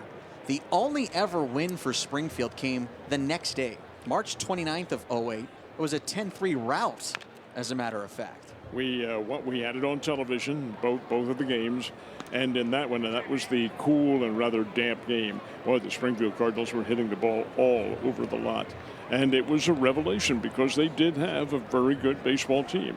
Now, could they do that consistently? Of course not. But the fact of the matter remains, they did it that one day, and the fans were very excited. Yeah, there've been. It seems to go either way, like how it goes here tonight, a 2-0 tight ball game. Or it's a complete blowout. It seems like there's no in between, right? There's the 10-3 Springfield win in 08. There's the 18-6 St. Louis win in 05. Then there's a bunch of 3-2 games mixed in here. There's a 4-3 game mixed in here. It's literally a coin toss on whether it's a blowout or you're counting outs. Well, of course, the key factor is that everybody's getting a chance to play and to show his wares to the front office. They are here, folks. All the top officials are here, and indeed, some individual decisions are probably being made. So you're looking for a top outfit. A winner, they're all going to be winners, the way it works.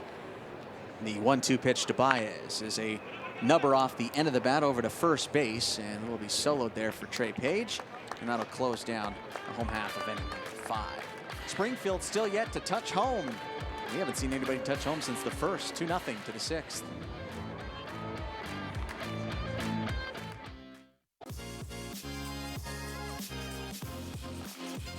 Not a bad seat in the house, folks. Hammonds Field, downtown Springfield, and you're looking at the center field shot, and that's the berm where all the kids are, either side of the enclosure in center field to give the sight circumstances for the batter. But I'm in there here in full tonight and having a big time as Tom Sajaci leads it off for St. Louis. Fire away, Steve. Steve Granato doing the play-by-play. So JC 0 for 2 here tonight. Struck out back in the first, flew out back in the 4th inning. Schuster comes back. Next pitch is grounded on over to short. Prieto is there. That's the first out of the inning. You mentioned not a bad seat in the house, and I think that's, I mean, of the 1,000,001 things we can say why we love minor league baseball and why we stuck around in minor league baseball, that's one of the best parts. Is you can get a ballpark ticket for cheaper. You can go see the Stars of tomorrow, and you're guaranteed to have a good view. I'm going to throw in a sour note, but one that is a double-edged sword, and that is if Major League Baseball does have a shutdown, and that would occur starting on December the 1st after the contract expires. If they do, and if it carries over into the following season in 2027, there will be minor league baseball. That is not affected. So we'll see games here. We'll see games around the minor league circuit. They'll play up in Memphis in AAA, just not in the major leagues. Hopefully, and you see this with fingers crossed and with fingers folded and looking up to the heavens where the baseball gods live, it doesn't happen, but. Yeah, 120 teams will still be in action. That's the word on the street. Here's the 2-0 to Jordan Walker in for a strike. 2-1. Big Jordan is 0 for 2, hit only 205 in the spring drills, but hey, he's just a TNT of potential waiting to explode. Did have a home run yesterday against the Astros. Swings through that one, and it's 2-2. We saw Walker in 2025 here in Springfield for a rehab stint. Came down plate here. Also went on the road with the team. A very rare road rehab stint. But also lasted a couple of days on the road. Bussing it once more. 2-2 pitch is going to miss outside. 3 balls and 2 strikes. Full count. Joel Pozo would be the next batter. Schuster closing in on 40 pitches now. Hot fire. Here's the 3-2. And Walker takes ball 4. Just missed a hair low. Jordan Walker had a really good eye on this one because it was just barely low, but he does draw the walk. Jordan Walker on first base with 1 out. And to bat will come, I believe Pozo is still in the game. Joel Pozo. Yes, Joel Pozo will stay in the ball game.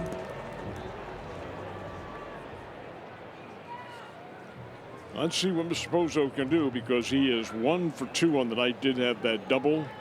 And this occurred when Dr. Mahaffey was in here visiting with us. We remarked as Pozo rounded first base on his way to second, had a big smile on his face because he thought this was funny.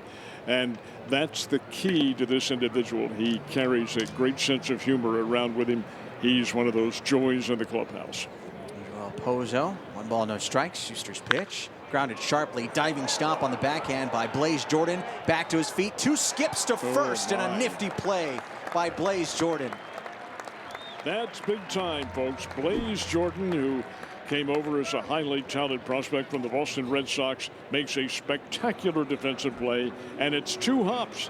2 hops to first and then ended up on the ground. And he still gets his man. That's a terrific play. Good read there by the first baseman, Leo Bernal, as well. As Blaze Jordan flashes the leather here at Hammonds Field. His first ever game played in this ballpark. This is Nathan Church as he bounces one foul first base side. Nathan's had a handful of big games in this ballpark in a Springfield uniform. Really became a fan favorite rather quickly, and a guy that blossomed in Springfield. A rather unknown minor leaguer when he made his way into town in 2024. This is where Nathan Church made a name for himself in the pro circuit. 11th round draft choice in 2022, and there's not a base hit at all. Going to go right up the middle and cut off by Cesar Prieto, and that is going to be the final out. How about Blaze Jordan flashing some leather here in the top of the 6th? Keeps St. Louis off the board for now. It's still 2-0. Hammonds Field, great having you with us tonight. The Cardinals against the Cardinals, Springfield versus St. Louis, and the last exhibition game of the year for the St. Louis Cardinals, who open up the campaign on Thursday. New pitcher in the ball game. This is Ryan Stanek, who is coming in, and interestingly, looking at the rosters and all, he may be the oldest guy out there at age 34. That's wild to see. The youth movement is very much alive, Ned. Ryan Stanek, 5 games in spring, a 1.80 ERA in that small sample size, but of course a strong contender. Ryan Stanek is facing off with Nelson Velasquez. Speaking of strong springs, Nelson Velasquez we talked about earlier, as he takes a breaking ball down and away. 1 ball and 1 strike. Stanek takes over for Justin Brule. Brule ended up pitching an inning, gave up a hit. His final tune-up. That's now waved at and missed. Velasquez 0 for 2 here tonight with a ground out and a fly out. 2-0. The only 2 runs on the board came thanks to Alec Burleson, who has since exited the game. Burleson hit a 2-run shot back in the first inning. That is the only offense we've seen here tonight. 3 hits for St. Louis, 4 hits for Springfield. As the 1-2 comes home, Velasquez waves over the top of it, and down he goes. Ryan Stanek gets himself a strikeout to start things out. And indeed, this is a guy who played his college baseball a number of years ago. He's 34 years old, a number of years ago for the Razorbacks, but he still has more than enough potential. Good slider that moved in there, and the strikeout. So Stanek gets a first K. Here comes Jimmy Crooks to the plate. Crooks was hit by a pitch back in the second inning. 0 for 1. He'll lift the first pitch he sees on the left side of the infield, drifting to foul territory. Mendoza will watch it land foul.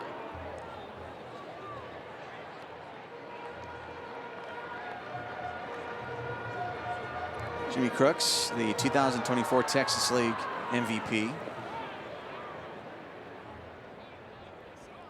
A little bit older in his time, and especially when you're comparing him to Bernal, who we saw as the primary catcher last year. There was a small percentage of the season in 2024 where Bernal and Crooks were on the same roster here in Springfield, but Jimmy Crooks was by far and away the lead catcher at that time. Crooks played much of last season, if not the entirety, in Memphis.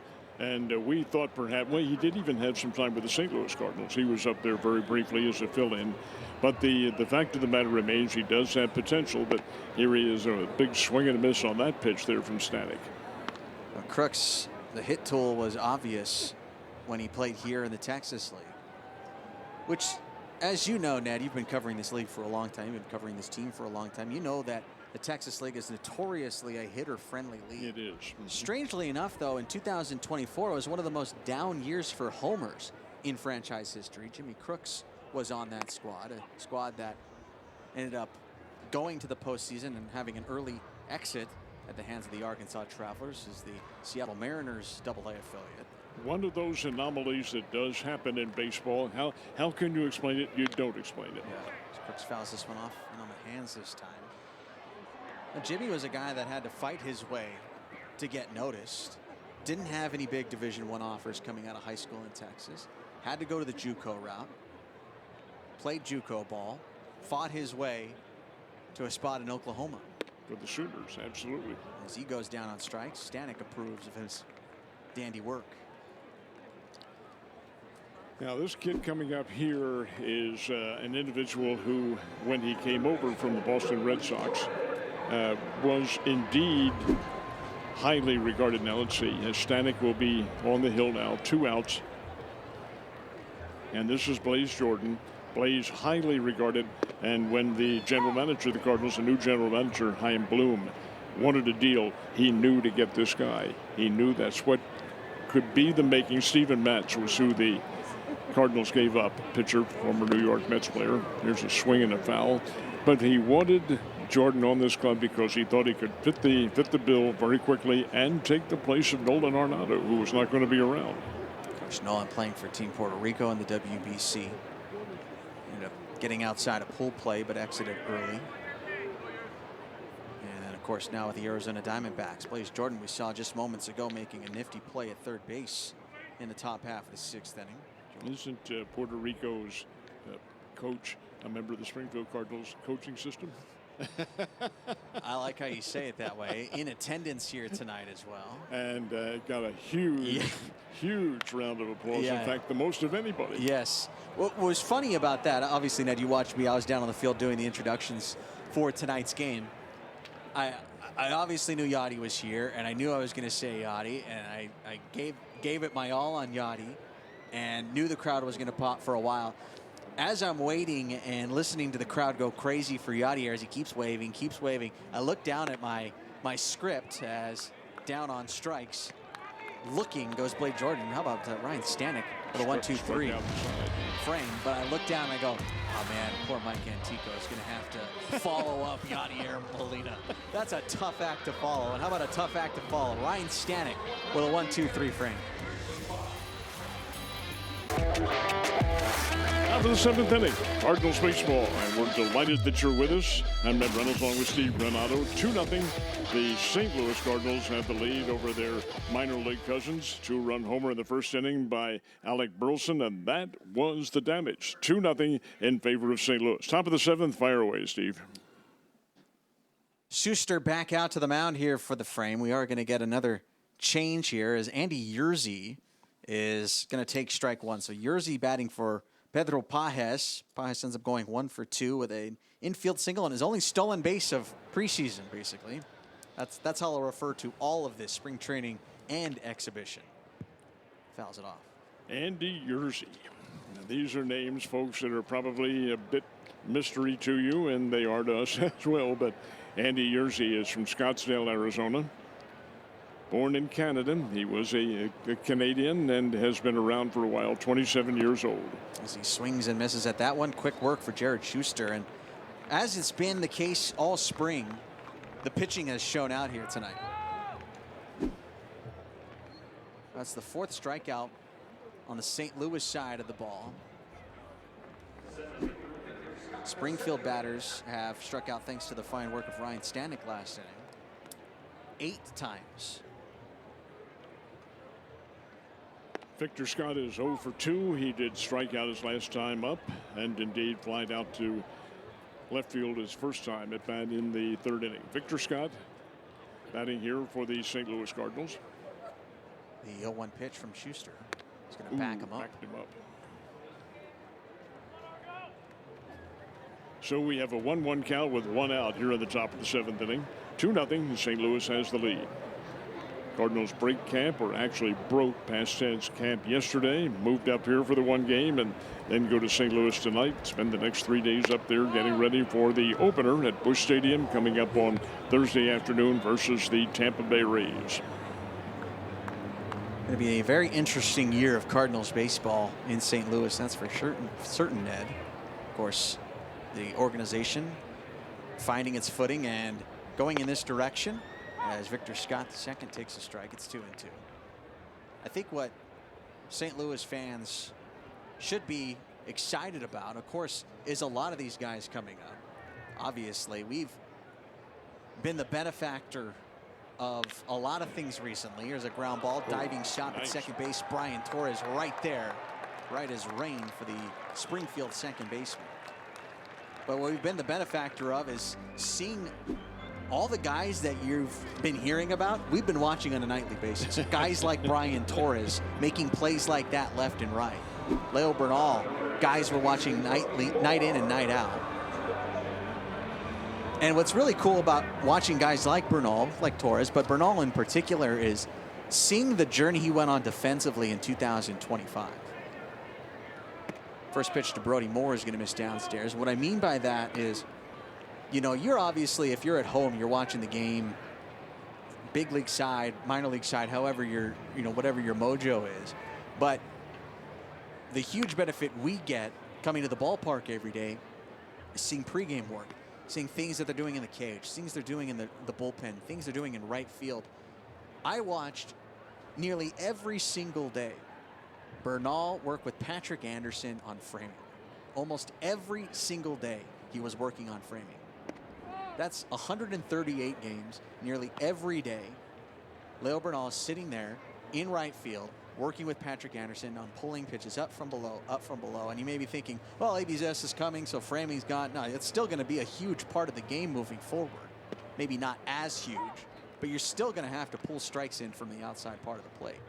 And what was awesome about watching Bernal working on that is if you watched him in April and you watched him in September, there was a drastic difference in how good he got at framing pitches. That's what you need to learn, and that is why they do it, and that's why they have these teaching systems. That's right through the hole. Seeing eye base hit for Brody Moore, and indeed the Cardinals, and this is the big club, has a runner on first with 2 outs.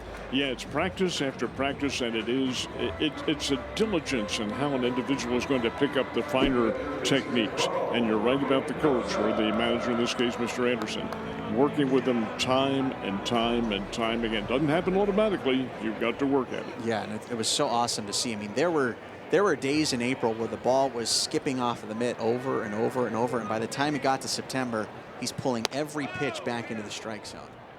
Of course, Patrick Anderson, who's the reigning Texas League Manager of the Year, is not the manager here tonight, but will be the manager for Springfield in 2026, and has been a huge part of Bernal's development in 2025. Also had him in 2024 when they were at the Peoria Chiefs.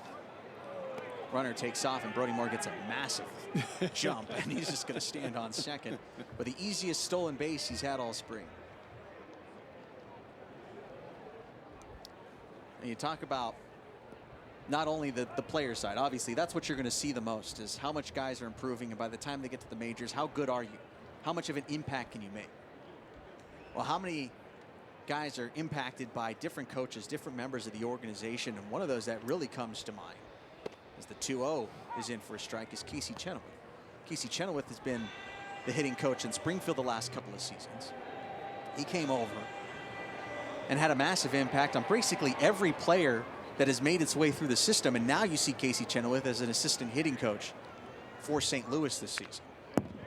I think a lot of folks, the casual fan, does not recognize what the coach, the assistant coach, and maybe the second assistant coach, that particular focus that they have on a form of the game. It isn't everything. It's a particular science in the game, and that's what this is. It's a science. You've got to practice it over and over again, and those coaches, that's their focal point.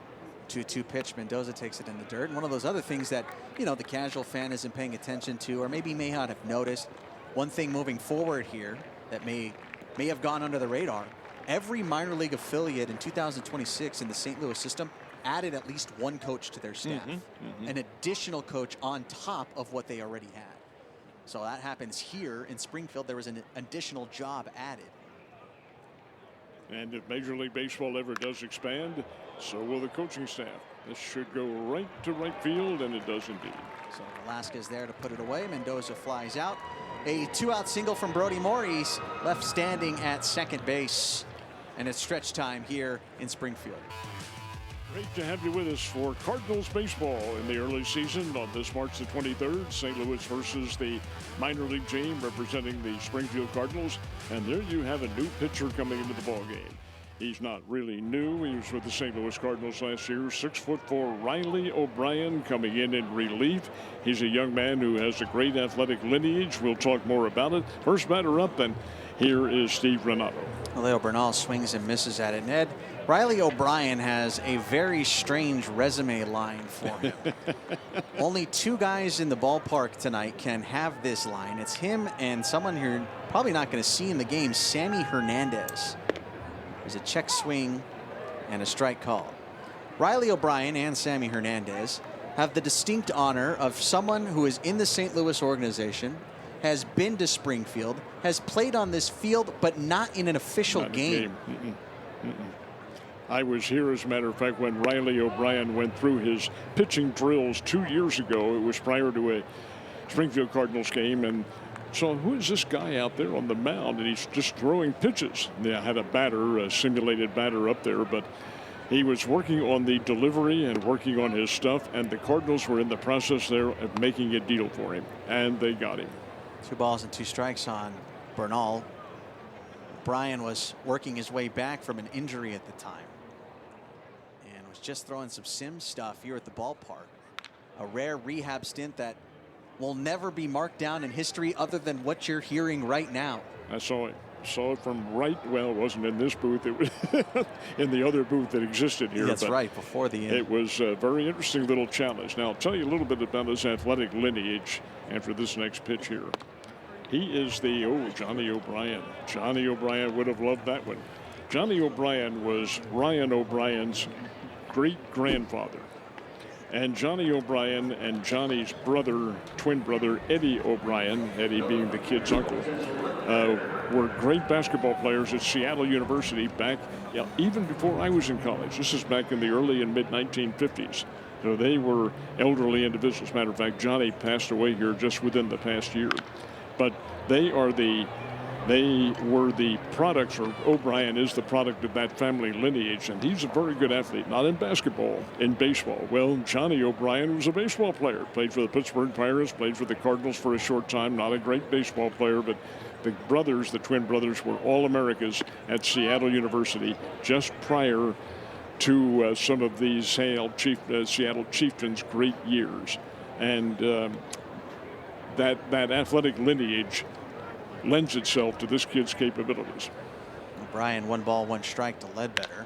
There's a ground ball out of the reach of Ramon Mendoza and into left field. Ledbetter takes a sharp turnaround first. He trips and now is way off the bag.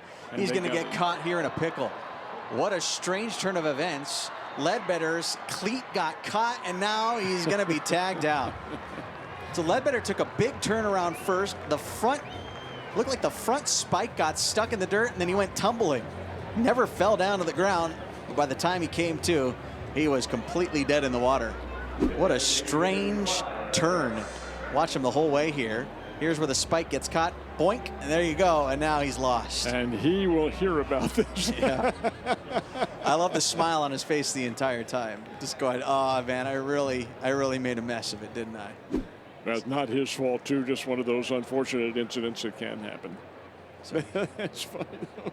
He was laughing much of the time, as you can in an exhibition game like this. So a put out between first and second.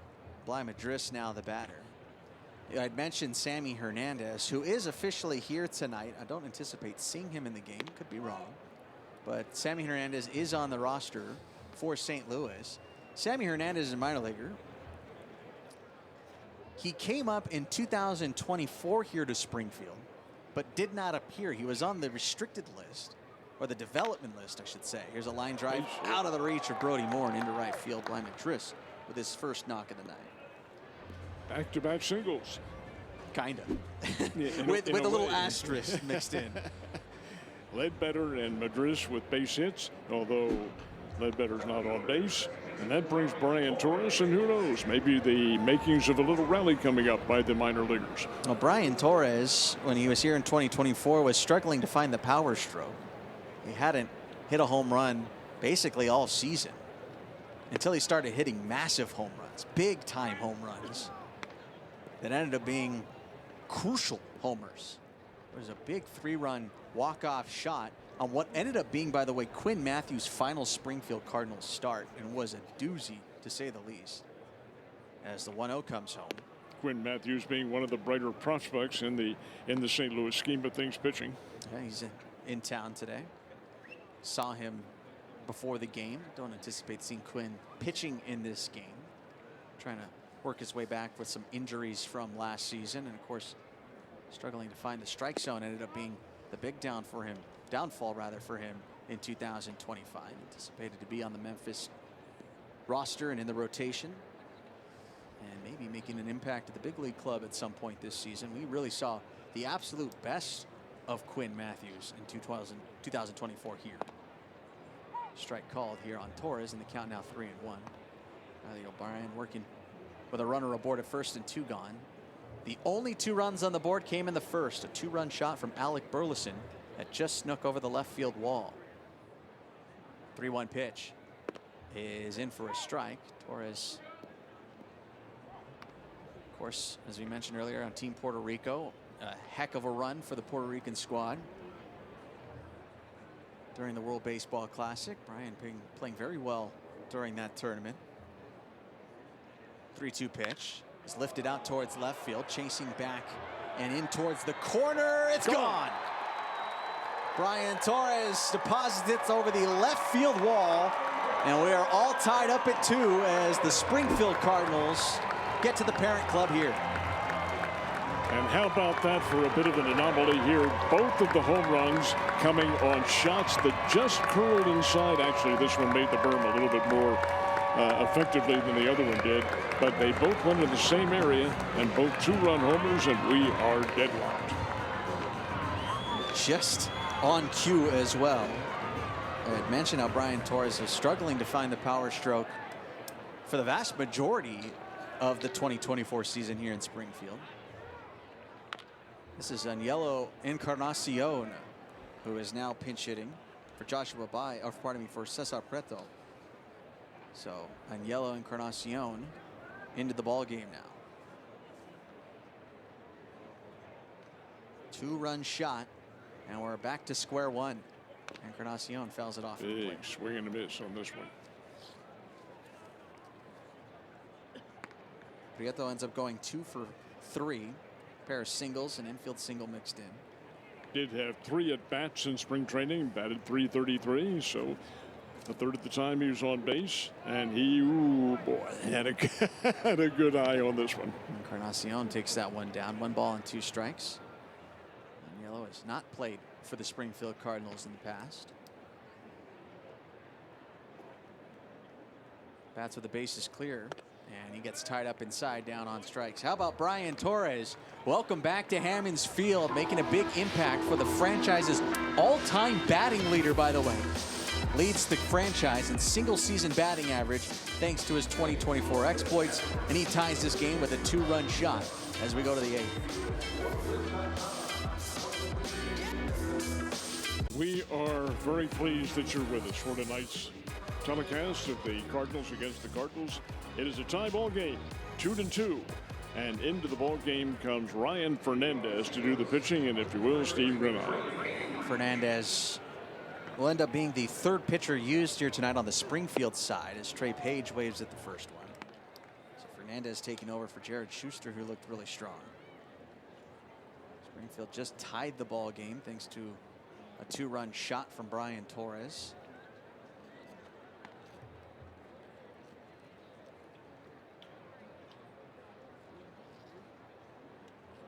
Cardinals versus the Cardinals here. Been almost 10 years As Page lifts one out to deep left field. That one's backing up and gone. Same pace. How about 3 home runs in the exact same spot tonight? It put something in the water. Trey Page puts St. Louis back on top. It's now 3-2. That is uncanny, to say the very least. They're all the home run. This is the 3rd one. And as Steve just mentioned, lands on the berm in virtually the same spot as the previous 2. How very curious. Very strange. Very strange. How about 2 of the 3 homers coming from the 3 spot, 2 for St. Louis. Thomas Sajaci now the hitter. He takes a strike. So Trey Page goes deep. Knows a thing or two about that. Participating in a home run derby prior to his pro career. Just going to miss down and away on Sajaci. So Trey Page going deep. It's strange that it's not just left field, Ned, but it's like that specific part of left field, that exact spot. Well, interestingly enough, the bulk of the home runs that are hit here at Hammonds Field are in the power alleys, as you might expect. And in each of the power alleys, or especially the one in left, there is a berm area. There is a wall in right field. But more often than not, the ball will end up in the bullpen or in that scoreboard area by left, but not these 3. Yeah. They've all been right down the line, the left field line, and have curled in and hit the berm. Hey, that doesn't happen often, but it has happened.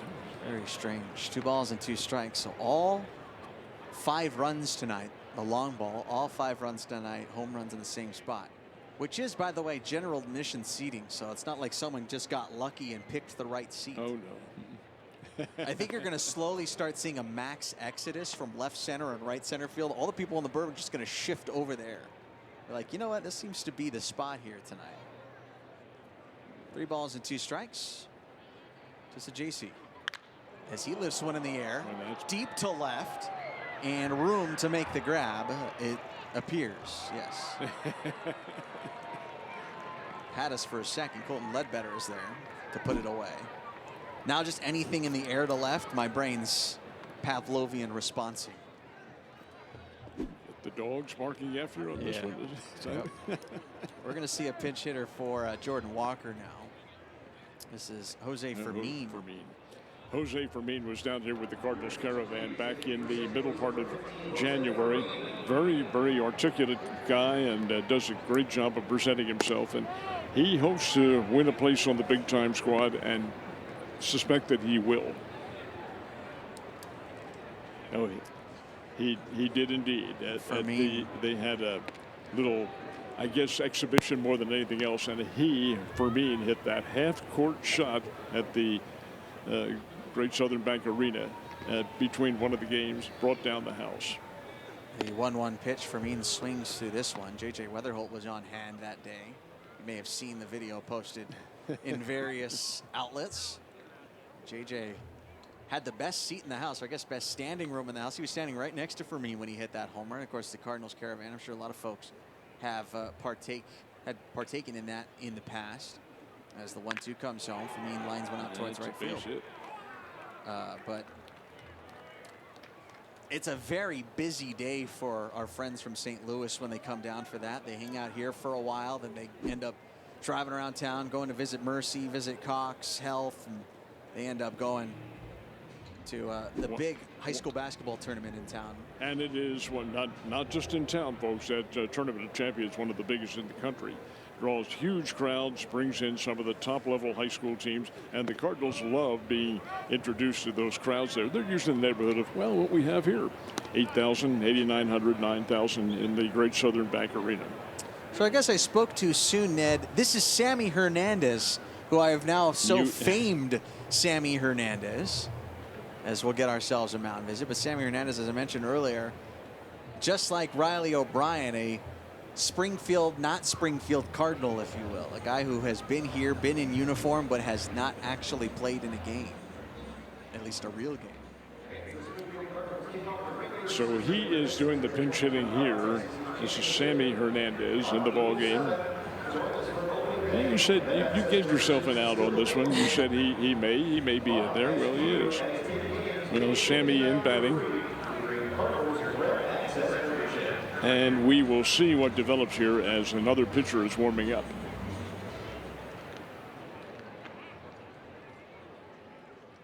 Our old friend Nick Riquet getting loose for the Springfield Cardinals. Runner takes off for second. The throwdown is going to be late. And it would have been late. He would have been safe, regardless of the ball being jarred out of the glove. So indeed, we have a runner now on second base. It's 3-2. St. Louis has the lead, and we are in the last of the 8th inning. Top of the 8th inning, I beg your pardon, top of the 8th. By the way, new catcher into the ball game as well. That's Carlos Linares. Speaking of old friends. 2-0 pitch. Linares watches a strike, just celebrating the birth of his first kid not too long ago during this offseason. The 2-1 pitch. One of the cooler moments from the 2025 season that wasn't baseball related. Carlos Linares and his wife, after a game in right field, revealing the gender of their now newborn. Popped a big old thing of confetti. We had time called at the plate. So no balk on this one. Nope. We'll reset the clock. It was after a game, after a fireworks show, and Linares was out there, pulled the trigger, and boom, blue confetti went everywhere. A truly unique experience, a very minor league experience. There's a fly ball into center field, and Joshua Baez can't make the catch. Goes off the tip of his mitt, and they will hold the runners. On his way and safely at second is Sammy Hernandez. A very rare, tough read there for Joshua Baez. We talk about guys working on things, Ned, during the 25 season. Joshua Baez worked a lot on the defense in 2025, and you really saw a night and day difference right there. It was just a strange read for him. He's kind of caught in between. Well, still getting used to the circumstances that exist. And again, you do practice these things, and this circumstance does happen. So now you have runners at second and third and one out. First pitch is going to miss down. Did you give him a double or a two-base error? We'll see what they go with officially. Luis Pino is now the hitter for Nathan Church. So we're running out of starters. So JC. Victor Scott. Is an error. Okay, that's an E8 is the listing there. Error on the center fielder Baez. So Luis Pino now takes a strike, and it's 1-2. So the St. Louis side has just about been completely replaced at this point here in the 8th inning. As the 1-2 pitch comes back, and it's going to miss downstairs. 2 balls and 2 strikes.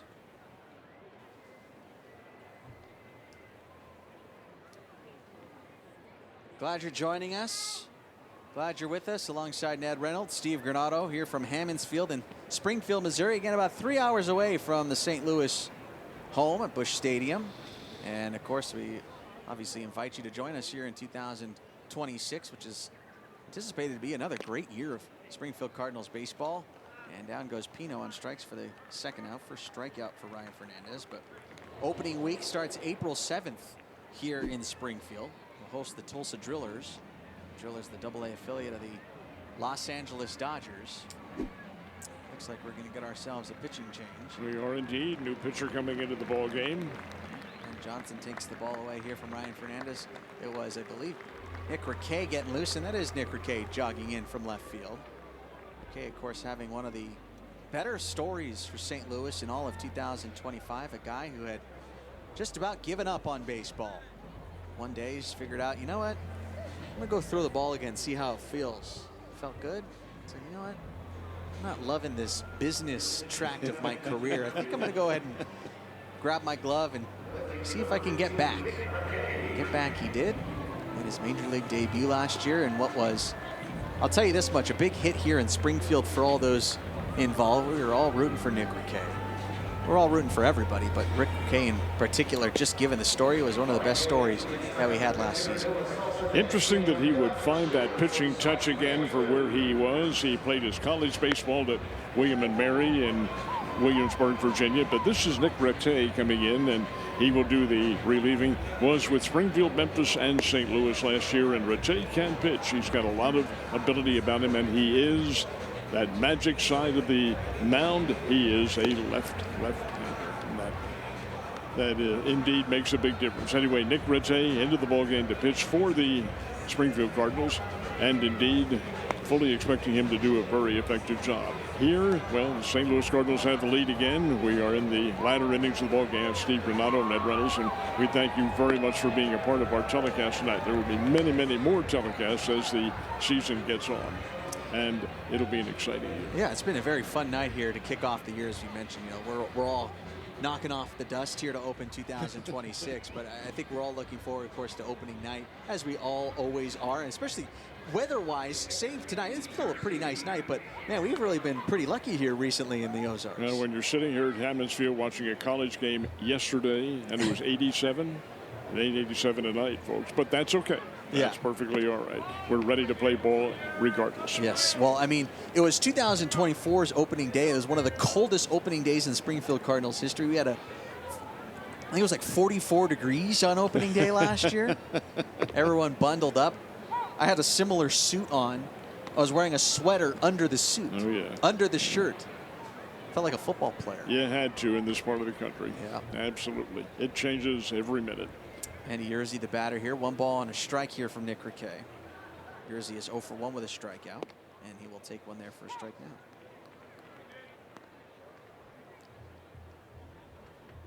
Three-twos. The St. Louis Cardinals have the lead, and indeed a possibility of adding some more here in the 8th inning. Yerzy batting, and here is his pitch, and it's swung on and missed. How about that? So here comes Riquet in, and Riquet gets him out of there, and that's the situation. So where do we stand now in the ballgame? Still a 3-2 contest as we head to the home half of the 8th. We'll see if Springfield can mount another comeback when we come back. We're delighted to have you with us on this Monday night, March the 23rd. Little baseball in Springfield, Missouri. Cardinals versus the Cardinals. New pitcher into the ball game, and he will be throwing for St. Louis as they face the Springfield Cardinals here in the last of the 8th inning at Hammonds Field in a 3-2 game for St. Louis. Fire away, Steve. New pitcher. Matt Swanson into the ball game. He made a huge mark on this franchise in 2024 as well.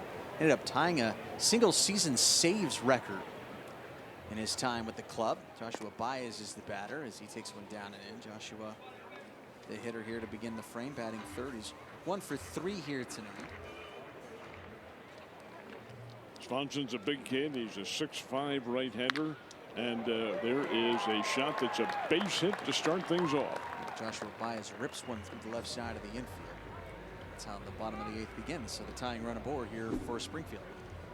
Swanson had been, and you see the clean swing right there. Swanson had been with the Toronto Blue Jays, but they wanted Paul DeYoung, and in that trade, DeYoung, Swanson came over to Springfield. He's a product of Lehigh University in Bethlehem, Pennsylvania, not one of the universities or members of the world of academia that produces a number of athletes. They're a wrestling school, and they will occasionally have a team in the NCAA basketball tournament, but not renowned for their athletic prowess. But here is a young man who has made it, Matt Swanson. He's a shining star of that baseball program.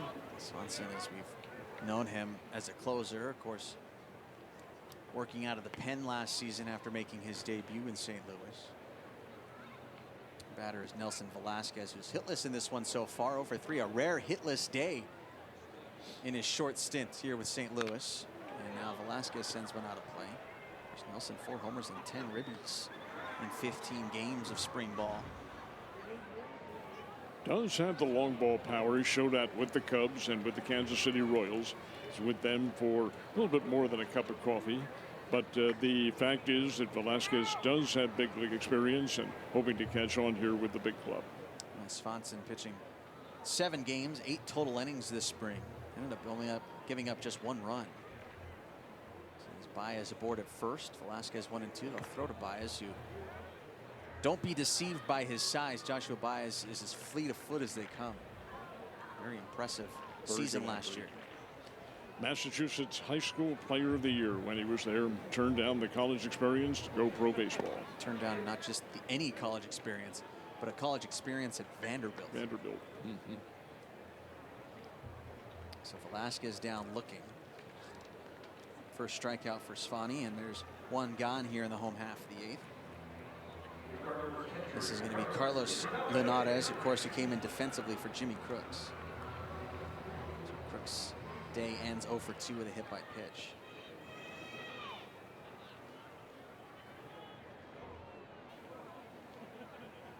It's a ground ball, squibbed off the end of the bat. They'll call it foul.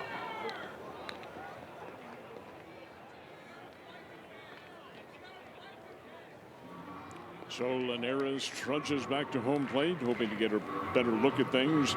The runner on base on first is Joshua Baez, and the fact is that he represents a tying run if they can come around. One down here in the 8th inning.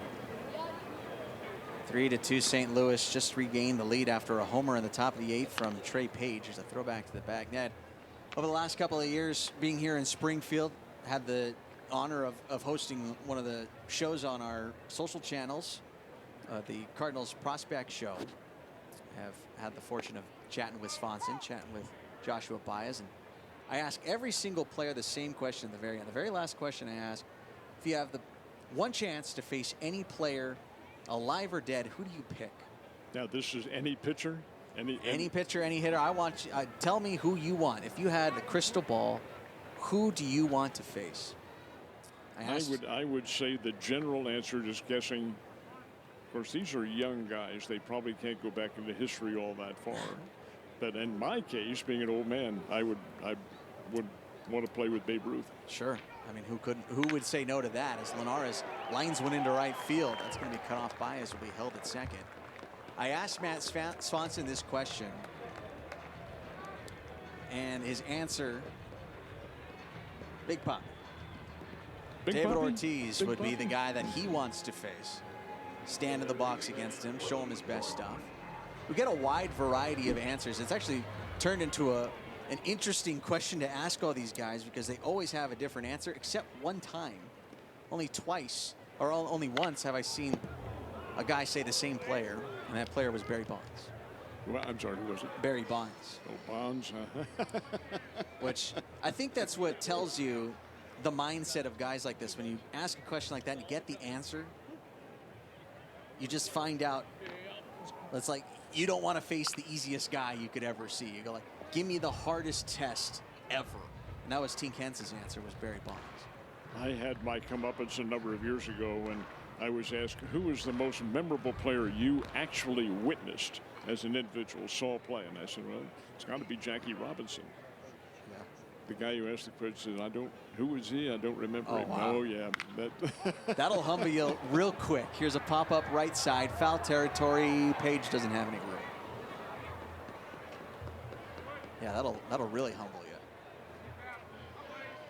you. It made me question a lot about the education system, be that as it may. That's funny. Blaze Jordan's the batter, by the way. No balls and 2 strikes. 1 out. Svanny looking for a ground ball here to send this ball game to the 9th. Another tight-knit contest between these two clubs. And that one's going to fall off the plate. Ball 1. The numbers 3 and 2, strangely enough, have popped up a lot of times. April 2nd, 2012, St. Louis won 3-2. March 28th, 2008, St. Louis won 3-2. How about that? So if this score holds in 7 all-time matchups between these two clubs, 3 times the score will be 3-2. Blaze Jordan trying to change that. How weird. 3 homers to left. Maybe the magic number tonight is 3. Here's the 1-2 pitch. Swing and a miss. Nasty slider from Matt Swanson.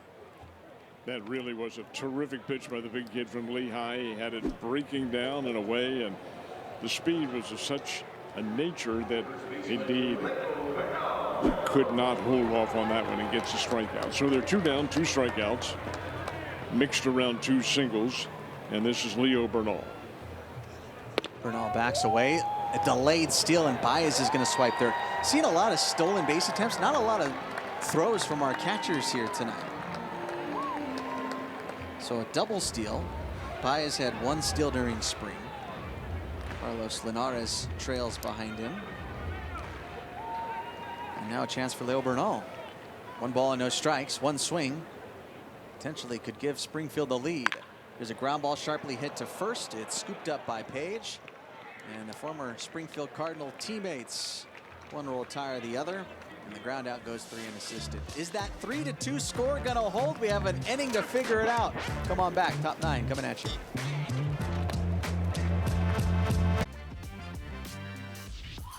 Great having you with us, folks. We're in the 9th inning. Hammonds Field, downtown Springfield, Missouri. St. Louis Cardinals against their minor league cousins. And it's the Cardinals, the St. Louis Cardinals, who have the lead 3-2. But in to pitch for the Cardinals is Gordon Graceffo, who is going to be facing his big league buddies. And indeed, this big right-hander out of Villanova University in Philadelphia comes in with plenty of experience, and he has been with the big club. Let's see what happens here. This is Mike Antico pinch hitting in the last of the 9th, or the top of the 9th inning rather. So Antico comes in, who's also made his mark on the Springfield franchise. Absolutely did. As recently as last year and 2 years ago, Antico played down here. So he takes one upstairs and out. 1 ball and a strike as he faces off with Team Italy's finest. What a run it was for that club. And to say the very least, it was. They really had me believing. Here's the 1-1. Antico backs out. Well, when you take a look at the power that the Italian team had, and I don't think a single one of them lived in Italy, but that's neither here nor there. They were representing that country. But you have just a load of power.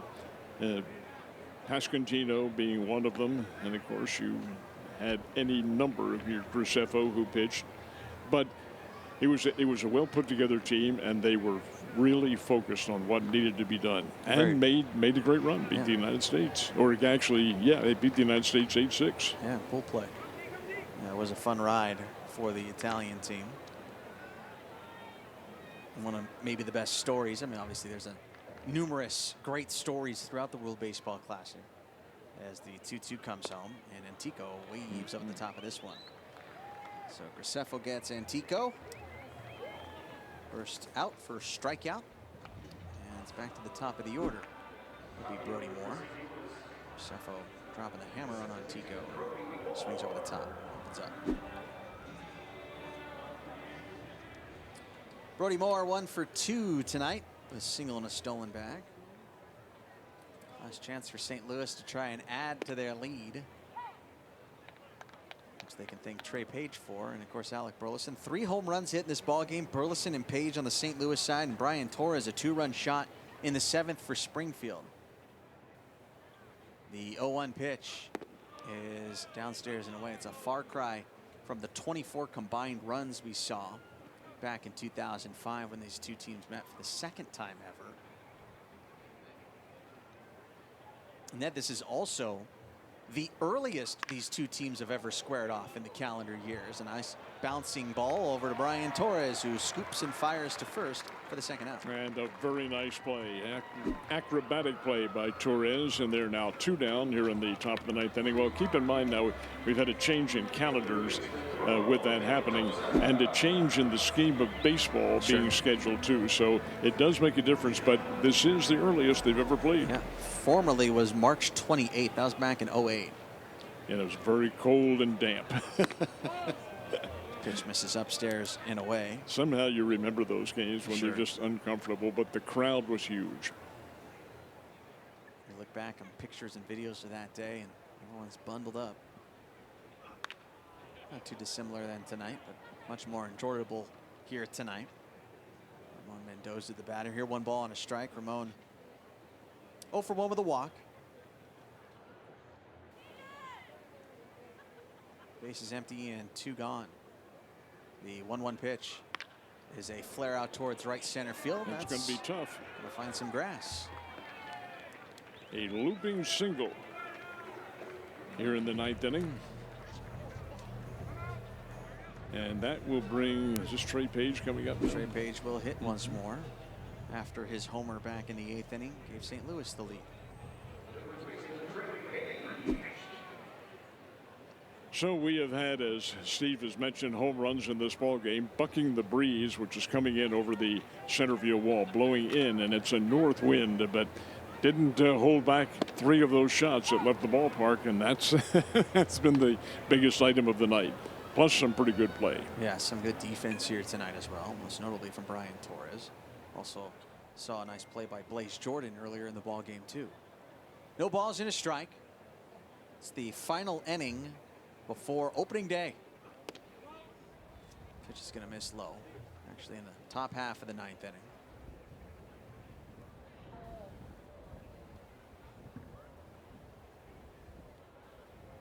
Mendoza gets his lead off of first base. They had him leaning there, but not far enough.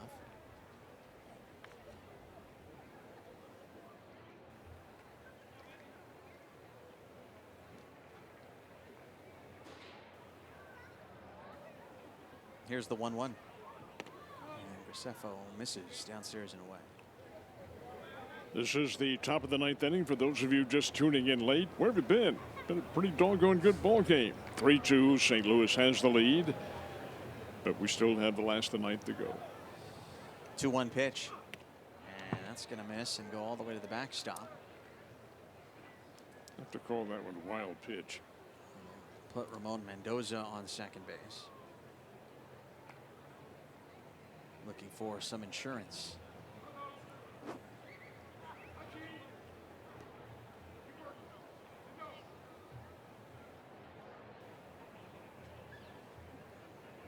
Now, Page looked menacingly up there with a runner in scoring position. Let's see what happens here. 3-1. Too high. Gonna miss upstairs. So Page walks. And the batter is Sajasi. Sajasi is the only starter left for St. Louis.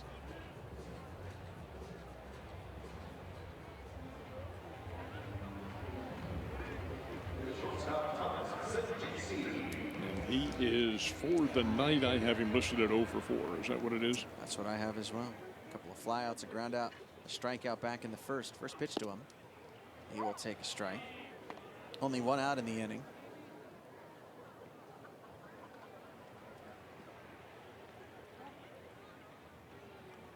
So JC came over from the Texas Rangers a couple of years ago in a trade deadline deal that the Cardinals made with that organization.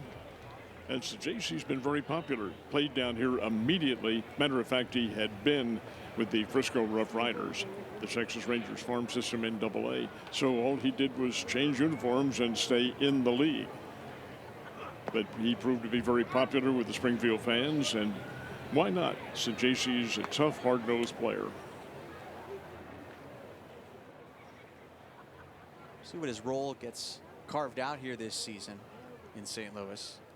Interested to see where he fits into the mix. Getting a new baseball for Graceffo. 1 pitch away from sending this to the last of the 9th. Graceffo's in a staring contest with Sajasi. Here's the 1-2. And we'll miss just upstairs close. and away.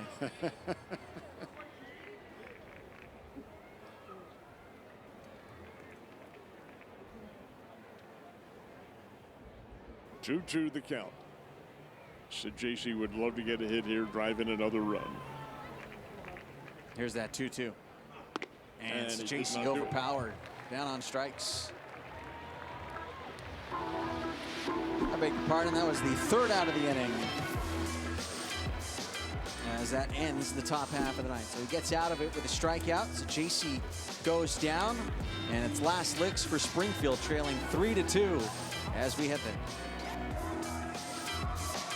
Have you with us, folks, and welcome back to tonight's game. The All-Missouri matchup, St. Louis Cardinals and their minor league cousins, and we see a new pitcher in the ballgame. Skylar Hales is in to do the hurling, and if you will, Steve Granado. So Hales takes over on the mound. 6 spring appearances for him. It's Colton Ledbetter who will swing to the first one. It's 0-1. Before we get out of here, I want to thank you again for joining us here tonight. And you will be able to catch some select Springfield Cardinals games this season on Matrix Midwest. If you're watching in St. Louis, Matrix Midwest is your free over-the-air source for St. Louis Cardinals baseball in 2026. Of course, things changing throughout Major League Baseball for a handful of clubs. And Your cards are one of them. And a very aggressive TV schedule and broadcasting schedule it is, too. The Cardinals well covered throughout the Midwest, as you might expect, but always a pleasure to have them. Here's a high pop-up. Is it playable? And the answer is no. Some of the crowd has departed, but not very many. We haven't gotten official word as what the attendance was. What do you have? I have 8,357 here tonight. 8,357 is the official attendance here in Springfield tonight. As you mentioned, Ned, someone filing home. It is a Monday after all. And we haven't seen the regulars for a while. Down on strikes goes Ledbetter looking. So Skylar Hales picks up a strikeout. Ledbetter down on strikes for the second time tonight, and there's one away. Hales is a big kid. He's 6'4", 220, and out of Reno, Nevada. Cardinals got him in a trade with the Texas Rangers back in, well, this past year. And he's a product of Santa Clara University out in California. He has one down, and who do we have here? This is Madris. Boy, Madris will take a breaking ball just off of the plate outside, and it's 1-0. I think the fans got what they came for here tonight, Ned, and got a little surprised seeing Yachty. We didn't know he was going to be in the building until today. That's a pretty nice surprise. Here's the 1-0. Manager of Team Puerto Rico in the recent World Baseball Classic, and who knows, he just might end up in a pilot's position somewhere in the big show. 2 balls and no strikes. Madris awaits, and Hales takes a breath and comes home. Breaking ball in there for a strike. That's a good pitch right on the corner there. He didn't back off one little bit. So now it's 2-1 to Madris. 1 out here in the last of the 9th inning.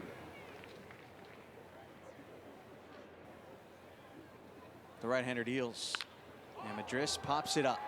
He's angry at himself, too, for doing that. Missed one that he could have hit. That one's put away. And Tico is there. That's the second out on the bottom of the 9th. I think Madris had dreams of glory on that pitch. Trying to tie the ball game. Yeah, he knew he could belt that one out of the park and got a little bit too far under it, and that's what happens. That's the variables of baseball. Those things do happen. Ends up going 1 for 4 tonight with a single. Same stat line for Brian Torres. His hit a little louder, however. A 2-run shot back in the 7th. He's the last hope for Springfield tonight. And he'll take a strike to begin the at-bat 0-1. Bases empty, 2 gone. Bottom 9. 3 ground outs for Torres and that 2-run shot. The only offense for the Springbirds here tonight. The 0-1 is going to miss. 1 ball and a strike.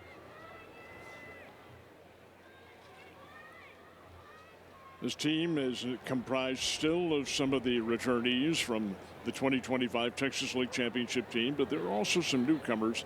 But Springfield did so very well last year and captured the imagination of the baseball public down here in the rural part of Missouri and Arkansas, and indeed played so very well. So let's see if they can come back and make it a repeat. I would love that. 2-1 is grounded on over to third. Should do it for the night. Mendoza slings it across the diamond, and that's your ball game. Final score here tonight, say it with me, 3-2 for the 3rd time. 7 matchups ever between these 2 clubs, and 3 of them have finished with a 3-2 St. Louis final. How about that? Well, these guys, of course, are all together, and the Springfield Cardinals will accompany the others going to Memphis, and that's where they'll continue their workouts and maybe some final cuts, and then the official roster will take some effect. We'll watch very briefly some highlights going on here as these guys have a lot of fun congratulating each other in a 3-2 St. Louis win.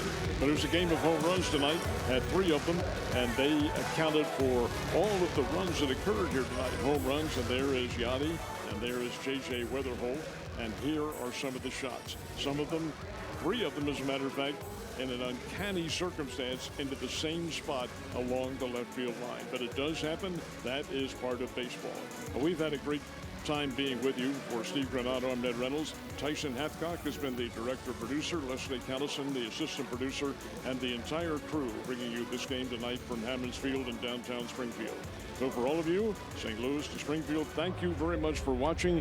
Ned Reynolds for Steve Granato. Have a great rest of the Monday evening and a great week ahead. Good evening, everyone.